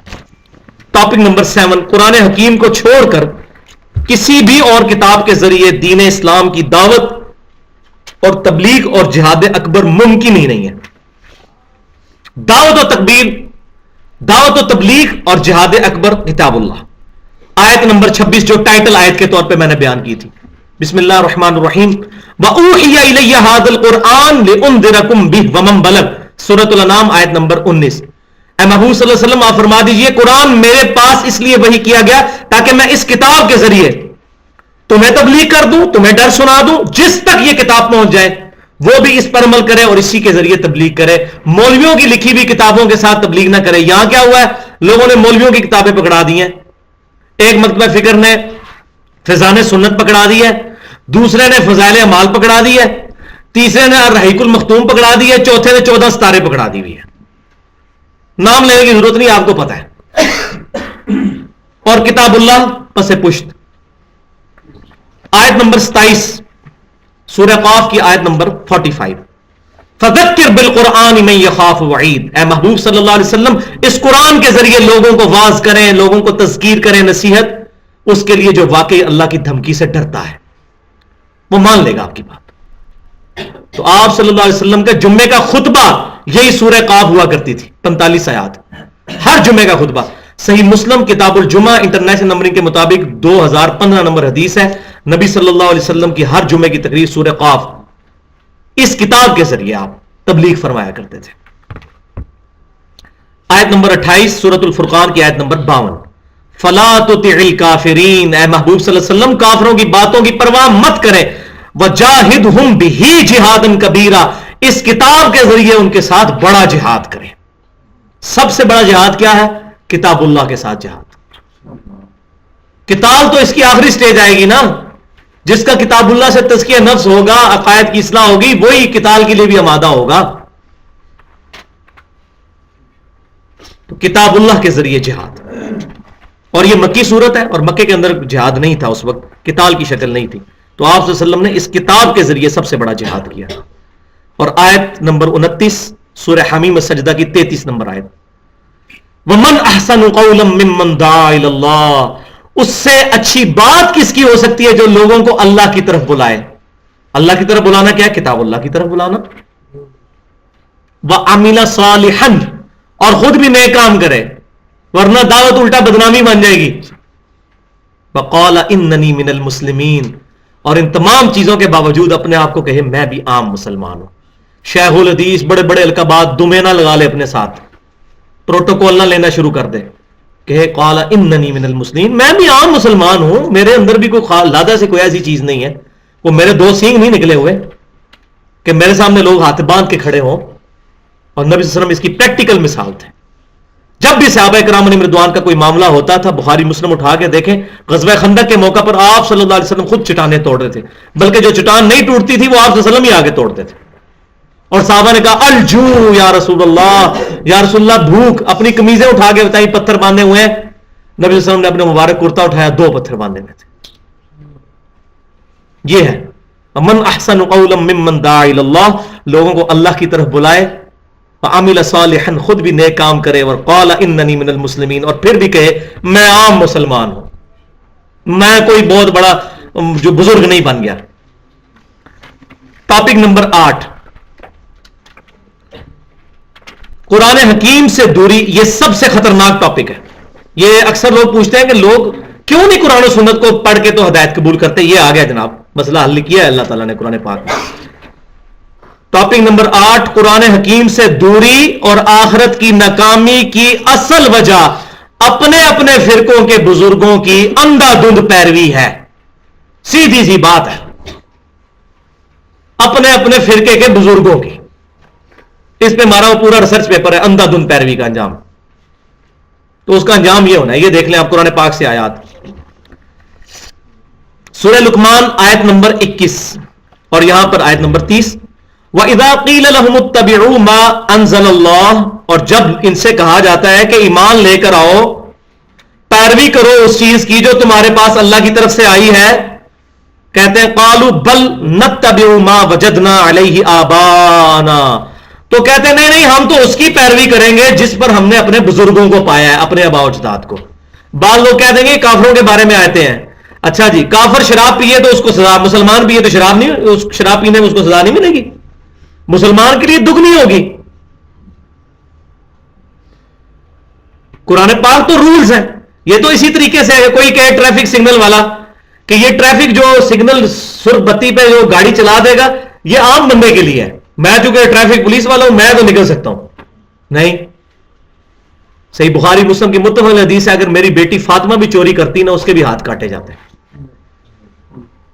پیغمبر نے کس لیول پہ اتر کے بات سمجھا دی ہے. ہم لوگ اسی چکر میں پڑے ہوئے ہیں. تو قرآن 1400 سال پرانی کتاب ہے تو چھوڑو اس کو، پھر یہ قیامت تک کے لیے رولز ہیں. کافر ہے مسلمان ہے کوئی بھی ہے، تمام کے لیے اس میں رولز ہیں. جسے فٹ اسے گفٹ، جس پہ فٹ اس کو گفٹ. تو جو بھی آج یہ بات کہے گا ہم اپنے بزرگوں کے اوپر رہیں گے، ٹھیک ہے، چاہے وہ اپنے فرقے کے بزرگ ہوں یا اپنے مذہب کے بزرگ ہوں، اس میں داخل ہے. اَوَلَوْ كَانَ الشَّيْطَانُ يَدْعُوهُمْ إِلَىٰ عَذَابِ السَّعِيرِ، اللہ تعالیٰ فرماتا ہے کیا بھلا شیطان اگر ان کو دوزخ کی طرف بلا رہا ہو تب بھی یہی کہتے رہیں گے؟ ان کو نظر بھی آ جائے کہ یہ چیزیں سیدھی سیدھی شرک ہیں، یہ ہماری نماز کا طریقہ سیدھا سیدھا بخاری مسلم کے خلاف ہے، تب بھی اپنے بزرگوں کے پیچھے ہی چلتے رہیں گے. آیت نمبر 31 سورہ التوبہ کی بھی آیت نمبر 31 ہے. اتخذوا احبارهم ورهبانهم اربابا من دون اللہ، یہود و نصارہ نے اپنے مولویوں اور اپنے بزرگوں کو اللہ کو چھوڑ کر اپنا رب مان لیا ہوا تھا. اہل سنت کی تمام تفاسیر اٹھا کے دیکھیں، اس میں لکھا ہے اس سے مراد یہ ہے کہ وہ اپنے پوپ جو تھے ان کی حلال اور حرام کی ہوئی چیزوں کو اپنی کتابوں کے مقابلے پہ ترجیح دیتے تھے. آج بھی دیکھ لیں گے ویٹیکن سٹی میں جو پوپ بیٹھا ہوا ہے اس کے پاس حرام اور حلال کا اختیار ہے. کیتھولک کرسچن سے آپ پوچھ لیں. اور بخاری مسلم کی متفق حدیث ہے میری امت میں وہی خرابیاں پیدا ہوں گی جو اگلی امتوں میں پیدا ہوئی تھی. قدم بقدم بالشت بر بالشت انہی لوگوں کے راستے پہ یہ چلیں گے. صحابہ کرام علیہم رضوان نے پوچھا یا رسول اللہ صلی اللہ علیہ وسلم یہ وہ لوگ سے مراد کون لوگ ہیں, کیا یہودی اور عیسائی ہیں؟ آپ نے فرمایا وہ لوگ نہیں تو اور کون مراد ہے؟ تو یہود و نصارہ کی ایک بڑی بیماری یہ تھی. آیت نمبر 32 سورۃ الفرقان آیت نمبر 27 سے لے کر 30 تک یہ رکت انگیز ترین آیات ہیں قرآن پاک کی, کہ جو اتنی چیخو پکار کے بعد بھی کتاب و سنت کی دعوت قبول نہیں کرے گا تو قیامت والے دن اب کیا معاملہ ہوگا اس کے ساتھ. وَلِعَاذُ بِاللَّهِ تعالی, اللہ تعالیٰ ہمیں بچائے. وَيَوْمَ يَعُضُّ الظَّالِمُ عَلَى يَدَيْهِ, اس قیامت کے دن ظالم شخص اپنے ہاتھ چبا کے منہ میں ڈال رہا ہوگا یوں پریشانی میں. کیا کہے گا؟ یقول یا لیتنی اتخذت مع الرسول سبیلا, ہائے افسوس کاش میں نے رسول اللہ کا راستہ اختیار کیا ہوتا. لوگ ہمیں کہتے تھے حنفی, شافی, مالکی, جعفری, اس طریقے سے اپنے آپ کو امتوں میں نہ امت کا تفرقہ بازی مت کرو, محمدی بنو, مسلم بنو. کاش میں نے رسول اللہ کا راستہ اختیار کیا ہوتا. یا ویلتا, ہائے افسوس, لیتنی لم اتخذ فلانا خلیلا, اے کاش میں نے فلاں شخص کو دوست نہ بنایا ہوتا. یہ فلاں دنیا میں بھی ہوتے ہیں نا بڑے سمجھانے والے, اور چھڈو جی جتھے تواڈے ابا جی ایتھے ہاتھ بننے سن تسی بھی ایتھے ہی ہاتھ بنو جناب, کیڑے کمبج پی گئے ہو, تحقیق لگ گئے ہو. کاش میں نے ان کو دوست نہ بنایا ہوتا. یہ دوست ہی بیڑا غرق کرتے ہیں. آگے آ رہا ہے لقد اضلنی عن الذکر, بے شک اس نے مجھے گمراہ کر دیا اس ذکر قرآن کے آ جانے کے بعد. بعد اذ جانی, یہ حق تو میرے پاس آ گیا تھا, مجھے پتہ چل گیا تھا قرآن میں کیا لکھا ہوا ہے, مجھے پتہ چل گیا تھا بخاری مسلم میں نماز کا طریقہ کیا لکھا ہے, لیکن میرے دوستوں نے مجھے گمراہ کر دیا تھا. وَقَانَ الشَّيْطَانُ لِلْإِنسَانِ خَذُولًا, اور شیطان جو ہے وہ تو انسان کو بے یار و مددگار چھوڑ دینے والا ہے. یعنی یہ شیطان کے ایجنٹ ہیں اس طرح کے دوست. من الجنۃ والناس, انسانوں میں سے بھی ہیں, جنوں میں سے بھی ہیں شیطان. اب اگلی بات خطرناک ہے. وقال الرسول, اور رسول اللہ شکایتاً کہیں گے یا ربی ان قوم اتخذوا هذا القرآن مہجورا, اے اللہ میری قوم, میری امت نے قرآن کو پیٹ کے پیچھے ڈال دیا تھا, اپنے بزرگوں کو آگے رکھ لیا ہوا تھا. والعیاذ باللہ. جس کی شکایت امام کائنات سید الاولین والآخرین شفیع المذنبین امام الانبیاء والمرسلین سیدنا و مولانا امام اعظم محمد رسول اللہ صلی اللہ علیہ وسلم لگا دیں گے, اس کی شفاعت کون کرے گا؟ والعیاذ باللہ. آیت نمبر 33 سورۃ الاحزاب کی 66 سے لے کر 68 تک آیات, یہ اس کا بھی کلائمیکس ہے. آگے یوم تقلب وجوہہم فی النار, قیامت والے دن جب ان کے چہرے تلے جائیں گے آگ کے اوپر. یقولون یا لیتنا, کہیں گے دوست کی ہائے افسوس, کاش اطعنا اللہ و اطعنا الرسول, کاش ہم نے اللہ کی اطاعت کی ہوتی اور رسول اللہ کی اطاعت کی ہوتی صلی اللہ علیہ وسلم.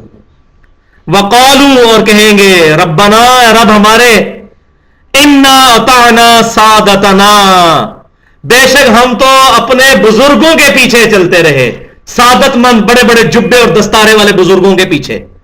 وقبرانا, اور بڑے بڑے لوگوں کے پیچھے ہم چلتے رہے. جی یہ مفتی اعظم ہند ہے, یہ مفتی اعظم پاکستان ہے. کبرانا صحیح ٹرانسلیشن ہے, کبرانا سعادتنا, اے اللہ ہم ان کے پیچھے چلے. آپ غصہ کیا نکالیں گے؟ یہ بزرگ جو ادھر حضرت صاحب جوتیاں اٹھائی پھرتے ہیں نا, تو کل وہ جوتیاں ماریں گے بزرگوں کے سروں پر. اور وہ آگے آ رہا ہے فَأَضَلُّونَ السَّبِيلَ, تو اے اللہ ہمیں انہوں نے گمراہ کیا, ہمارے بزرگوں نے. ربنا آتِهِمْ ضِعْفَيْنِ مِنَ الْعَذَابِ, اے اللہ ہمارے بزرگوں کو دگنا عذاب دے, دگنا عذاب دے ان کو. وَلْعَنْهُمْ لعنن کبیرہ, ان پر بڑی لعنت بھیج اے اللہ. یہ جتنے بڑے بزرگ ہیں اتنی بڑی لعنت بھیج ان کے اوپر دنیا میں جو انہوں نے. اب یاد رکھیں جو صحیح بزرگ ہیں ہم ان کی بات نہیں کر رہے, ٹھیک ہے, وہ جیسے امام بخاری ہے, امام مسلم ہے, امام داؤد, امام ترمذی, امام نسائی, امام ابن ماجہ, امام حنیفہ, امام شافعی, امام مالک, احمد بن حنبل, یہ بڑے بڑے بزرگ, ان کی بات ہم نہیں کر رہے. ان کے ناموں پر جن لوگوں نے فرقے بنائے ان کی بات کر رہے ہیں. مجھے بتائیں جب ہم عیسائیوں کو کنڈیم کر رہے ہوتے ہیں ہمارے دل میں کبھی وہم بھی آتا ہے کہ ہم حضرت عیسیٰ کے خلاف بول رہے ہیں؟ جب ہم قرآن کی آیت پڑھ رہے ہوتے ہیں سورہ المائدہ کی آیت نمبر 17، اللہ اس چیز کا ارادہ کرے عیسیٰ بن مریم ان کی ماں اور سب کو ہلاک کر دے، کون ہے جو اللہ کو پوچھ سکتا ہے؟ کوئی اللہ کا کیا بگاڑ سکتا ہے اگر اللہ عیسیٰ بن مریم ان کی ماں اور سب لوگوں کو ہلاک کر دے؟ تو کیا حضرت عیسیٰ کی گستاخی کر رہے ہوتے ہیں آیت پڑھ کے؟ نہیں، بتا رہے ہوتے ہیں توحید اور شرک میں فرق سمجھو. تو معاذ اللہ جب ہم ان فرقوں کی کو کنڈیم کرتے ہیں تو ان بزرگوں پر، امام جعفر کے اوپر ہم کوئی بات نہیں کرتے. تو یہ بات کلیئر کر لیں. 9واں ٹاپک، قرآن حکیم کی روشنی میں فرقہ واریت کی مذمت، صراط مستقیم کی پہچان اور واحد ناقابل معافی جرم کی نشاندہی. آیت نمبر 34 سورہ آل عمران کی 103 نمبر آیت، وَاعْتَصِمُوا بِحَبْلِ اللَّهِ جَمِيعًا وَلَا تَفَرَّقُوا. غدیر خم کی حدیث یاد کر لیں، صحیح مسلم کتاب الفضائل 6225 6226 6227 6228. یہ اللہ کی رسی ہے، جو اس کو پکڑے گا وہ ہدایت پر ہوگا، جو چھوڑ دے گا اور گمراہ ہو جائے گا وہ شخص. تو اللہ کی رسی کو مضبوطی سے پکڑ لو اور آپس میں فرقوں میں مت بٹو. یہ مسلمانوں کو کہا جا رہا ہے جنہوں نے آج اپنے فرقوں کے نام مسجدوں کے باہر لکھ لیے ہوئے. کسی ضعیف سند سے بھی ثابت نہیں کہ صحابہ کرام نے مسجدوں کے باہر بریلوی، دیوبندی، اہل حدیث، شیعہ، قادیانی کسی بھی اس طرح کا کوئی لفظ استعمال کیا ہو. کوئی ثابت نہیں. اللہ کی رسی کو مضبوطی سے پکڑ لو، فرقوں میں مت بٹو. اس پر فخر محسوس مت کرو. فخر کس پر محسوس کرو؟ اگلی آیت، آیت نمبر 35 سورۃ الحج کی آیت نمبر 78، ملت ابیکم ابراہیم، پیروی کرو اپنے باپ ابراہیم کی ملت کی، ہوا سماکم المسلمین، جنہوں نے تمہارا نام مسلمان رکھا تھا، من قبل، اس سے بہت پہلے، وفی ھذا، اور اس کتاب کے اندر اللہ نے تمہارا نام مسلمان رکھ دیا. اپنے آپ کو مسلم کہو، جس طرح غیر مسلم اپنے آپ کو مسلم، لفظ مسلم کہتے ہیں. وہ ان بیچاروں کو تو پتہ ہی نہیں ہے کہ پاکستان میں اٹ چکو تو فرقہ ہے. ان بیچاروں کو تو پتہ ہی کچھ نہیں ہے.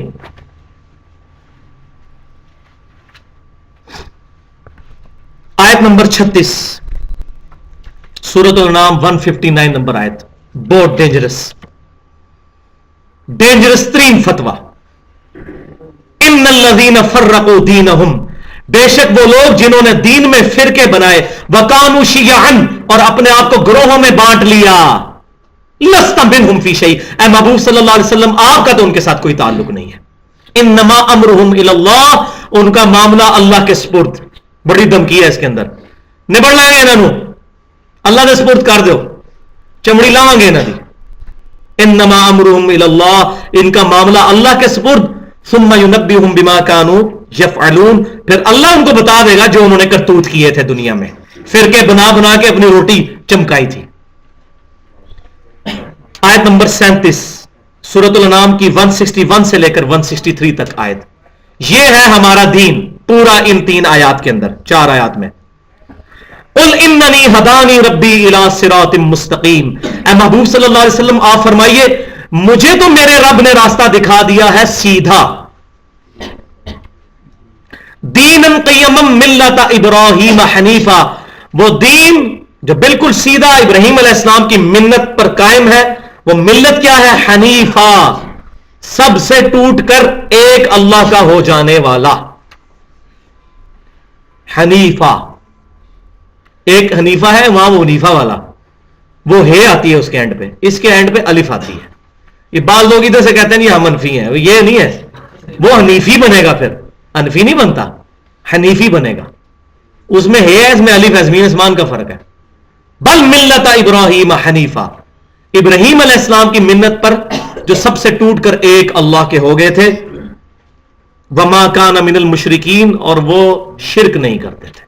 سب سے بڑا ٹائٹل یہ ہے کہ اللہ قیامت والے دن کسی کو کہہ دے کہ یہ مشرک نہیں ہے. قل ان صلاتی و نسکی و محیایا و مماتی للہ رب العالمین، اے محبوب صلی اللہ علیہ وسلم آپ فرما دیجئے بے شک میری نماز، میری قربانی، میرا جینا، میرا مرنا سب کچھ اللہ رب العالمین کے لیے.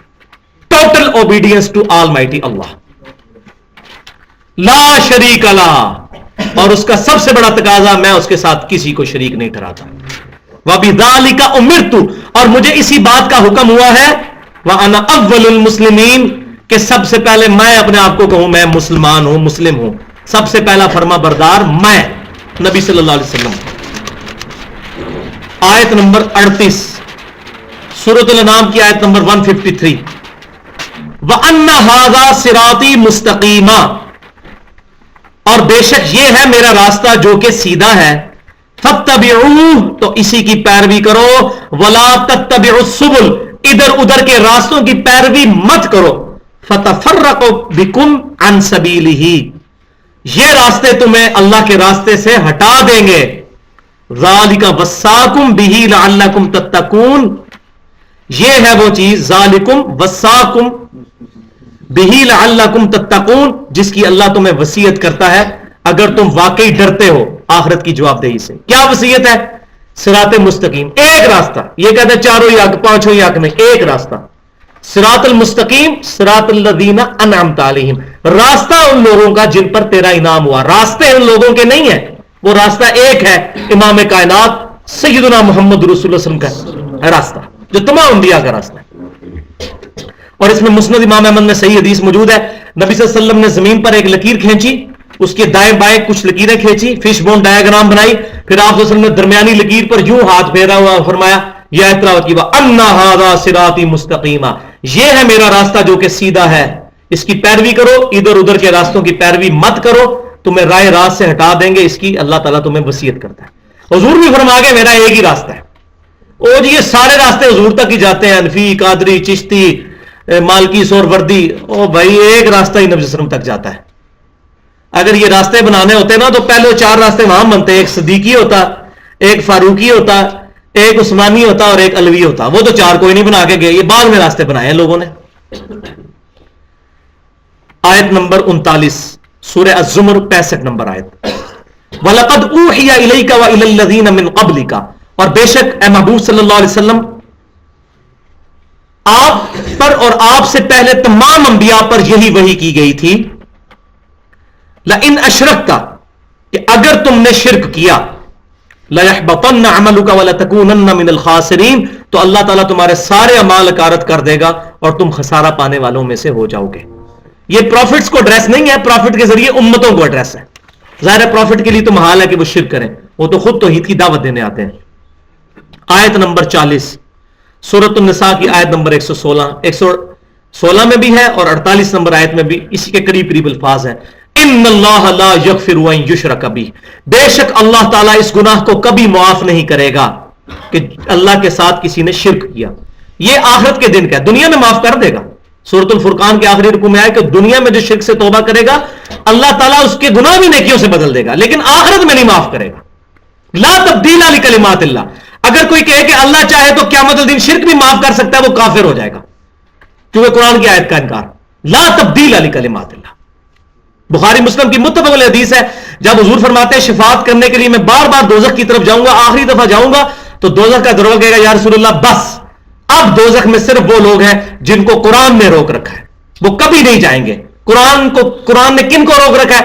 ان اللہ لا یغفر ان یشرک بہ، بے شک اللہ تعالیٰ اس گناہ کو کبھی معاف نہیں کرے گا کہ اس کے ساتھ شرک کیا گیا. وَيَغْفِرُ مَا دُونَ ذَلِكَ لِمَن يَشَاءُ، اور اس کے علاوہ جتنے گناہ ہیں اگر چاہے گا تو معاف فرما دے گا.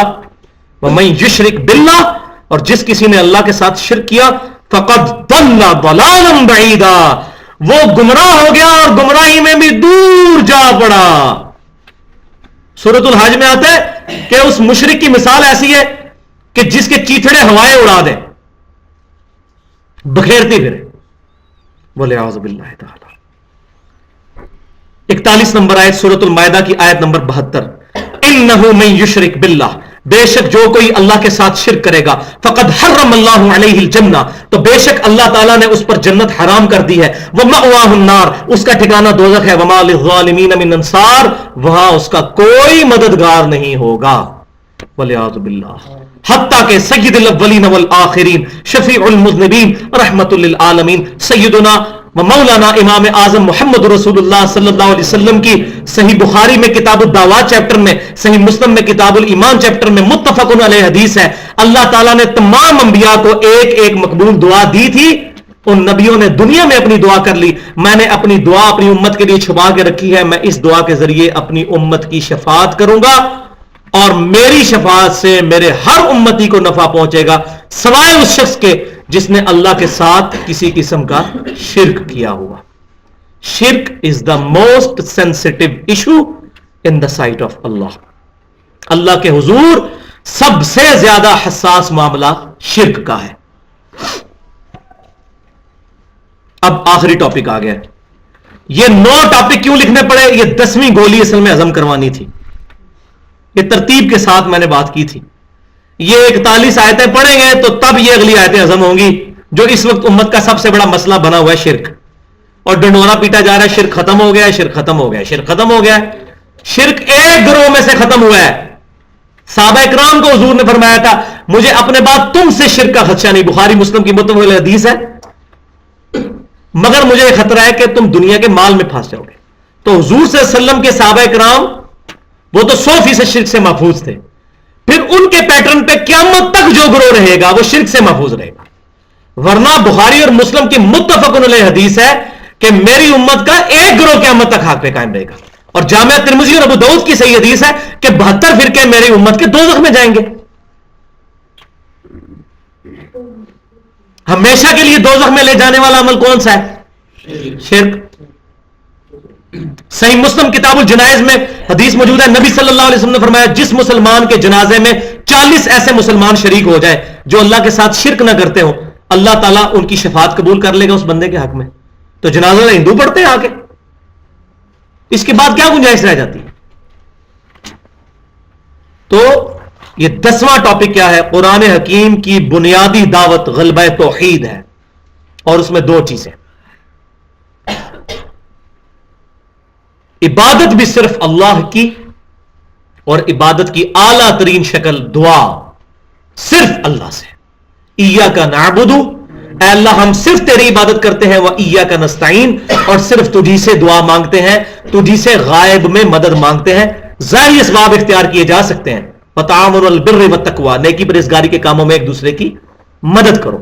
میں کہتا ہوں بھائی کو بھائی مجھے پانی پلا دے, بالکل جائز ہے. لیکن بھائی بیٹھے ہوئے ہیں بغداد شریف میں, وہاں بھی قبر کے اندر, اور میں یہاں سے کہتا ہوں بھائی مجھے پانی پلا دے, وہی بات وہی جملہ وہی بندہ, شرک ہو جائے گا. غائب میں پکارنا, غائب میں کسی کو بھی پکارنا اللہ کے علاوہ شرک ہے, ناقابل معافی جرم ہے. اپروپریٹ ٹرانسلیشن ایاک نستعین کی ہے غائب میں مدد کے لیے پکارنا. یہ مثالیں دے ہوتے جی کوئی دریا میں ڈوب رہا ہو تو نہ پکارے, پکارے بھائی ضرور پکارے, ظاہری اسباب اختیار کرے, اس کا تو حکم ہے. جامعہ ترمذی میں حدیث ہے کہ اونٹ کو باندھو پھر اللہ پر توکل کرو. اسباب تو اختیار کرنے ہیں, اس کا تو حکم ہے, پھر اللہ پر توکل کرنا ہے. لیکن جو سامنے موجود نہیں اس کو کیا پکاریں گے؟ ایک بندہ سویا ہو وہ ہماری بات نہیں سن سکتا, تو ایک بندہ دنیا سے جا چکا ہے, ہمارا اس کے ساتھ کمیونیکیشن اب کوئی نہیں ہے. ہاں ہم اس کے لیے دعا کریں گے, ہماری دعاؤں سے اس کو نفع پہنچے گا. تو یہ ٹاپک میں اگلی جو ہے وہ آیات ہے. آیت نمبر 42 سورہ الصف کی آیت نمبر 9 جو قرآن پاک میں کم از کم 3 دفعہ مختلف انداز میں آئی ہے. هو الذی ارسل رسولہ بالہدی ودین الحق لیظہرہ علی الدین کلہ, وہی اللہ ہے جس نے اپنے رسول کو الہدی یعنی قرآن کے ساتھ مبعوث کیا, ودین الحق اور دین حق کے ساتھ, ودین الحق حق کے دین کے ساتھ مبعوث کیا. کس لیے؟ لیظہرہ علی الدین کلہ, تاکہ تمام جھوٹے ادیان کے اوپر اس کو غالب کر دے. ولو کرہ المشرکون, چاہے مشرک اس بات کا برا مانے, اللہ تعالیٰ نے اس دین کو غالب کرنا ہے انشاءاللہ. تو قیامت سے پہلے ایک دفعہ دین پوری دنیا پہ غالب ہوگا. آیت نمبر 43 سورۃ النحل کی آیت نمبر 36 وَلَقَدْ بَعَثْنَا فِي كُلِّ أُمَّةٍ رَسُولًا, اور بے شک ہم نے ہر امت میں رسول بھیجے ایک ہی دعوت کے ساتھ, أَنِ اعْبُدُوا اللَّهَ وَاجْتَنِبُوا الطَّاغُوتَ, کہ عبادت کرو اللہ کی اور طاغوت سے اجتناب کرو, جھوٹے خداؤں سے شیطان سے اجتناب کرو. عبادت میں تمام عبادت کی شکلیں داخل ہیں, نماز, روزہ, حج, قربانی, صدقہ, سجدہ, رکوع, تمام عبادت کی شکل. اور وہ مشہور آیت آگئی سورۃ الفاتحہ جو ہر نماز میں امام ہو یا مقتدی پڑھنا واجب ہے. وہ سورۃ الفاتحہ کی وہ آیت ہمارے عہد کا اعادہ جو صحیح مسلم میں حدیث ہے, ایاک نعبد و ایاک نستعین, میرے اور میرے بندے کے درمیان بانڈ ہے, کامن ہے, بس میرے بندے نے جو مانگا میں نے اس کو عطا کیا. اس آیت کے اوپر ہے وہ سورۃ الفاتحہ کی آیت نمبر 4, ایاک نعبد وَإِيَّاكَ نَسْتَعِينُ، اے اللہ ہم صرف تیری عبادت کرتے ہیں اور صرف تجھی سے غائب میں مدد مانگتے ہیں، دعا کرتے ہیں. عبادت میں تو ہم کوئی شریک نہیں کرتے، دعا میں کر لیتے ہیں. تو پھر یہ بھی ہونا چاہیے کوئی عطائی خدا ہونا چاہیے جس کی عطائی عبادت ہو، جس طرح عطائی مشکل کشائی کے لیے ہوتا ہے. جی اللہ کی اطاعت سے ہی کرتے ہیں. اور بھئی یہ کس کا عقیدہ ہے؟ جو خصوصیات اللہ نے اپنے ساتھ خاص کر لی ہیں وہ اللہ کی اطاعت سے بھی نہیں مانی جا سکتی، کیونکہ اللہ وہ عطا ہی نہیں فرمائے گا. تو اس میں بڑی احتیاط کی ضرورت ہے، بڑی احتیاط کی ضرورت ہے. اس میں احتیاط میں ایک حدیث مسند امام احمد میں اور الادب المفرد میں بھی لے کے آئے امام بخاری. ایک صحابی نے فی البدی زبان میں حضور کے سامنے کہہ دیا، یا رسول اللہ ما شاء اللہ وشئت، اے اللہ کے رسول جو اللہ چاہے اور جو آپ چاہیں. آپ صلی اللہ علیہ وسلم جلال میں ہیں، آپ نے فرمایا اجعلتنی للہ ندا، کیا تو نے مجھے اللہ کے مقابلے پہ کھڑا کر دیا؟ اس نے نہیں آگے سے کہا یا رسول اللہ میں تو اللہ کی اطاعت والی مننے ہے، کیونکہ حضور کو بھی پتا تھا صحابی نے اللہ کی اطاعت سے ہی مانا ہوگا، صحابی تھا وہ، مشرک تو نہیں تھا. لیکن آپ نے پھر بھی منع فرمایا، پھر فرمایا بل قل ما شاء اللہ وحدہ، بلکہ نہیں ایک جو اکیلا اللہ چاہے یہ کہو. اور ہم الحمدللہ آج یہی کہتے ہیں انشاءاللہ، انشاءاللہ اور رسول تو نہیں کہتے. یہ حضور کی توہین نہیں ہے، حضور نے منع فرمایا ایسے. حضور صلی اللہ علیہ وسلم کو ایک صحابی نے آگے سجدہ کیا، سنن ابن ماجہ میں صحیح سند کے ساتھ ہے. حضور نے فرمایا اپنا سر اٹھاؤ. اگر میں سجدہ جائز سمجھتا تو بیویوں کو کہتا اپنے خاوندوں کو سجدہ کریں. تو حضور نے اپنی خود توہین کروائی کہ سجدہ کروانے سے روک دیا. عشق دے چلے نمبر لے گئے عقل والے انجی عمرہ گالیاں، تو اس عشق کے جلے کو حضور نمبر لینے دیتے نا. آپ نے خود اپنی گستاخی کی کہ میری تعظیم نہ کرو سجدے میں. یہ تو کہتے ہیں جی وہ اپنی طرف سے تعظیم کے بنا کہتے ہیں جی یہ تعظیم نہیں کرتے اس لیے یہ کرتے ہیں. تو حضور نے خود اپنی گستاخی کی، نعوذ باللہ. ہمارے اپنے کرائٹیریا نہیں ہوں گے، جو کتاب و سنت میں کرائٹیریا ہیں ہم وہ مانیں گے. تو یہاں یہ بات یاد رکھیں، بخاری اور مسلم کی متفق علیہ حدیث ہے. صحابی کا عقیدہ بتانے لگا ہوں، صحابی کا عقیدہ رضی اللہ تعالیٰ عنہ. سیدنا عاصم رضی اللہ تعالیٰ عنہ، بڑی مشہور حدیث ہے، بخاری مسلم کی متفق علیہ حدیث ہے، کتاب المغازی اور کتاب الجہاد چیپٹر کے اندر، کہ جب نبی صلی اللہ علیہ وسلم نے 70 قراء کا لشکر روانہ کیا جن کو دھوکے سے شہید کیا گیا تھا، انہوں نے شہید ہوتے وقت کہا اے اللہ ہمارے نبی کو ہمارے حال کی خبر کر دے، ہم اپنے رب سے مل چکے اس حال میں کہ ہمارا رب ہم سے راضی، ہم اپنے رب سے راضی. حضور مدینہ شریف میں بیٹھے ہیں، کسی نے نہیں کہا یا رسول اللہ ہم اپنے رب سے مل گئے، اے اللہ ہمارے نبی کو ہمارے حال کی خبر کرتے ہیں. یہ صحابی کا عقیدہ ہے، یہ دیکھ لیں.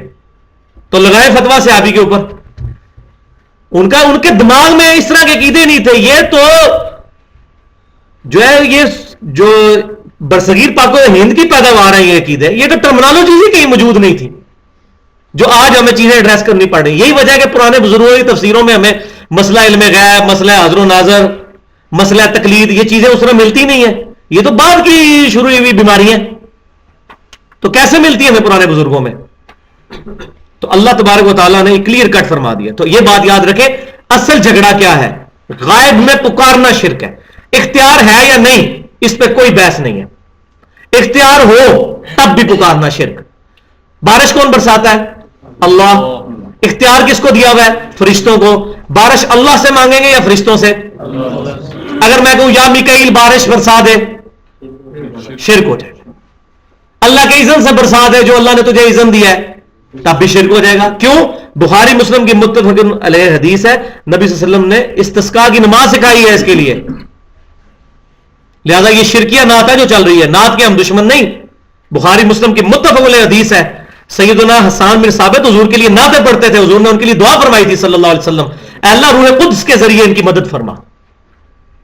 تو نعت سے ہماری دشمنی نہیں ہے، لیکن شرکیہ نعتیں، فرشتوں یہ پیغام دے دو کہ خادم تمہارا سعید آ رہا ہے، یہ وہ جو تبلیغ جماعت کے بھائی ہیں جنید جمشید صاحب، اللہ تعالیٰ ان کا معاملہ سیدھا کرے.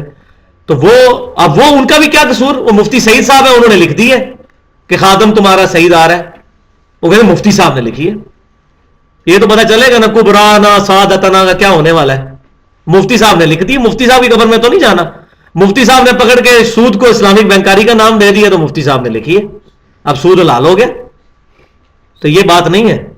یہی مفتی صاحب کہنا کہ اپنے بچے کو ٹاٹ والے اسکول میں داخل کرائے، ہم کہیں گے مولوی صاحب تھوڑا دماغ نہیں کام کرتا. جہاں اپنا نقصان ہوگا وہاں مفتی نہیں ہمیں نظر آئے گا، جہاں دین میں چور راستے نظر آئیں گے وہاں مفتیوں پہ ڈال دیں گے. تو فرشتوں یہ پیغام دے دو کہ خادم تمہارا صحیح جا رہا ہے. فرشتوں کی ڈیوٹی اللہ نے لگائی ہے درود شریف لے کے جانے پر. ہم ان کو کوئی کام نہیں کہہ سکتے. غائب میں پکاریں گے شرک. یہ فرشتے ادھر جو ہیں ان کو بھی میں نہیں پکار سکتا. آیت الکرسی میں موجود ہے. آیت الکرسی کے بارے میں صحیح بخاری میں کتاب الوکالہ چیپٹر میں انٹرنیشنل نمبرنگ کے مطابق 2341 نمبر حدیث ہے کہ آپ صلی اللہ علیہ وسلم نے فرمایا جو آیت الکرسی پڑھ کے سوتا ہے ایک فرشتہ اس کی حفاظت کرتا ہے صبح تک کے لیے شیطان اس کے قریب نہ آئے. لیکن یہ نہیں فرمایا کہ فرشتے کو پکارو, اللہ کو پکارو نا آیت الکرسی پڑھ کے. تو مسئلہ پکارنا ہے, پکار شرک ہے غیر اللہ کو مدد کے لیے. مطلقاً پکار شرک نہیں ہے. مطلقاً جو قرآن و سنت سے ثابت ہے, جیسا کہ ہم نماز میں پڑھتے ہیں السلام علیکم ایھا النبی, اے نبی آپ پر سلام ہو, تو ہم رسول اللہ صلی اللہ علیہ وسلم کو پکار رہے ہیں غائب میں, لیکن مدد نہیں آپ سے مانگ رہے, آپ پر سلام بھیج رہے ہیں. اور اسی حدیث میں بخاری مسلم کی, جب تم سلام پڑھو گے اللہ تعالیٰ زمین و آسمان میں جہاں کوئی نیک بندہ تمہارا سلام پہنچا دے گا. ہم نماز میں جب کہتے ہیں اے اللہ کے رسول آپ پر سلام ہو, ہمارا سلام اللہ تعالیٰ ان تک پہنچا دیتا ہے. مطلقاً پکارنا بھی شرک نہیں ہے, غائب میں مدد کے لیے پکارنا شرک ہے. تو اس باریک سے فرق کو سمجھے, اس میں بڑی ایگزیجریشن ہوتی ہے. اس طرح قبر رسول پہ جا کر صحیح سند سے جو ہے وہ سنن بہیقی میں, الموطا امام مالک میں, المصنف ابن ابی شیبہ میں صحیح سند سے 11793 نمبر اثر ہے کہ عبداللہ بن عمر رضی اللہ تعالی عنہما جب بھی مسجد نبی میں داخل ہوتے 2 نفل پڑھ کے قبر رسول پر آ کے پڑھتے السلام علیکم یا رسول اللہ صلی اللہ علیہ وسلم, السلام علیکم یا ابا بکر, سیدنا ابو بکر کی قبر پر, اور پھر سیدنا عمر کی قبر پہ آ کے سلام کرتے. تو ہمیں کوئی چڑ نہیں اس سے, لیکن یہاں سے پڑھنا ثابت نہیں. یہ سیگا بدعت نہیں ہے, یہاں سے پڑھنا ثابت نہیں. جیسے ٹوائلٹ میں جاتے وقت مسجد میں جانے کی دعا نہیں پڑھ سکتے, مسجد میں جاتے وقت ٹوائلٹ کی دعا نہیں پڑھ سکتے, اسی طریقے سے یہاں پر وہ سلام پڑھیں گے جو حضور نے ہمیں تعلیم فرمایا نماز کے اندر اور درود ابراہیمی, وہاں پر جا کر وہ پڑھیں گے جو صحابہ کرام سے صحیح سند سے ثابت ہے. آیت نمبر 45 سورۃ النمل کی 62 نمبر آیت. اب یہ کنکلوڈ ہوتی جائیں گی آیات. اللہ تعالیٰ اس آیت میں کلیئر کٹ بیان فرما رہا ہے کہ غائب میں جس کو پکارا جاتا ہے اور یہ عقیدہ رکھا جاتا ہے کہ وہ تکلیف دور کر دیتا ہے, اللہ کے علاوہ وہ کوئی اور نہیں ہو سکتا, اور جو پکارے گا وہ سمجھ لے اس نے اپنا الہ اس کو مان لیا. وَلِعَاذُ بِاللَّهِ.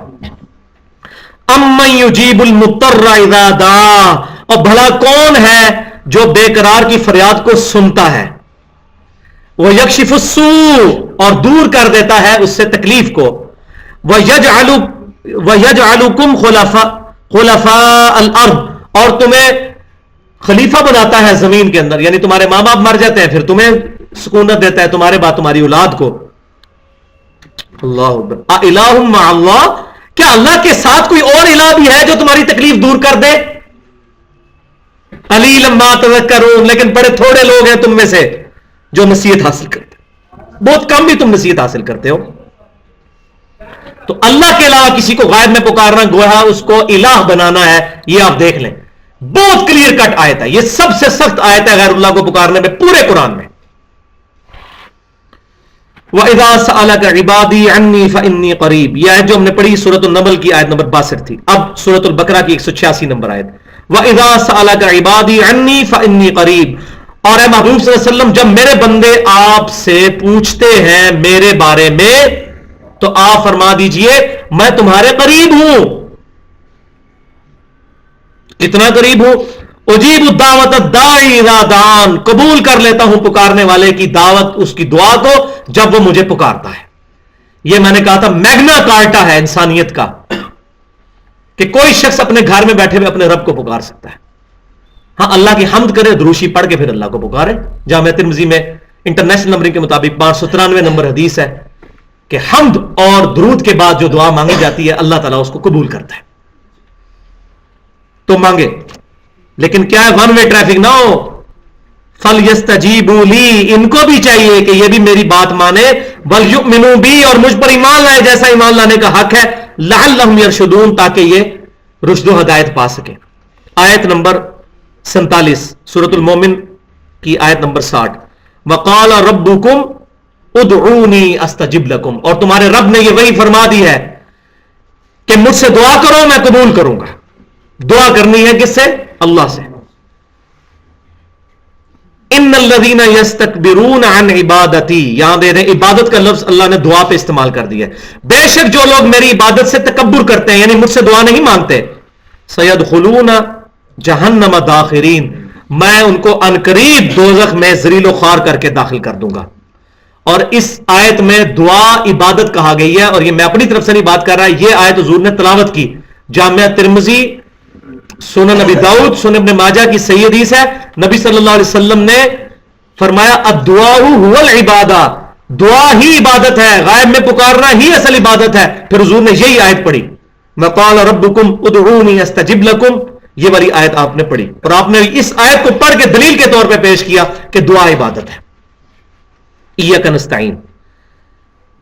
سورۃ المائدہ کی آیت نمبر 75 اور 76، یہ دو آخری جو آیات ہیں، یہ وہ آخری کیڑا نکالنے کے لیے کہتے ہیں نہیں قرآن میں آتے تو بتوں کے بارے میں، من دون اللہ سے مراد بت ہیں. بھئی قرآن پاک میں من دون اللہ سے مراد بت بھی ہیں، من دون اللہ سے مراد اولیاء اللہ بھی ہیں، انبیاء کرام بھی ہیں، من دون اللہ سے مراد جن بھی ہیں، سب مراد ہیں. یہاں میں نے بتوں والی آیت نہیں لگائی تاکہ کسی کے دماغ میں وہم نہ آ جائے، یہاں آیت لگائی ہے ایک پروفٹ، اور اولو العزم پروفٹ، مردوں کو زندہ کرنے والا پروفٹ اللہ کے اذن سے.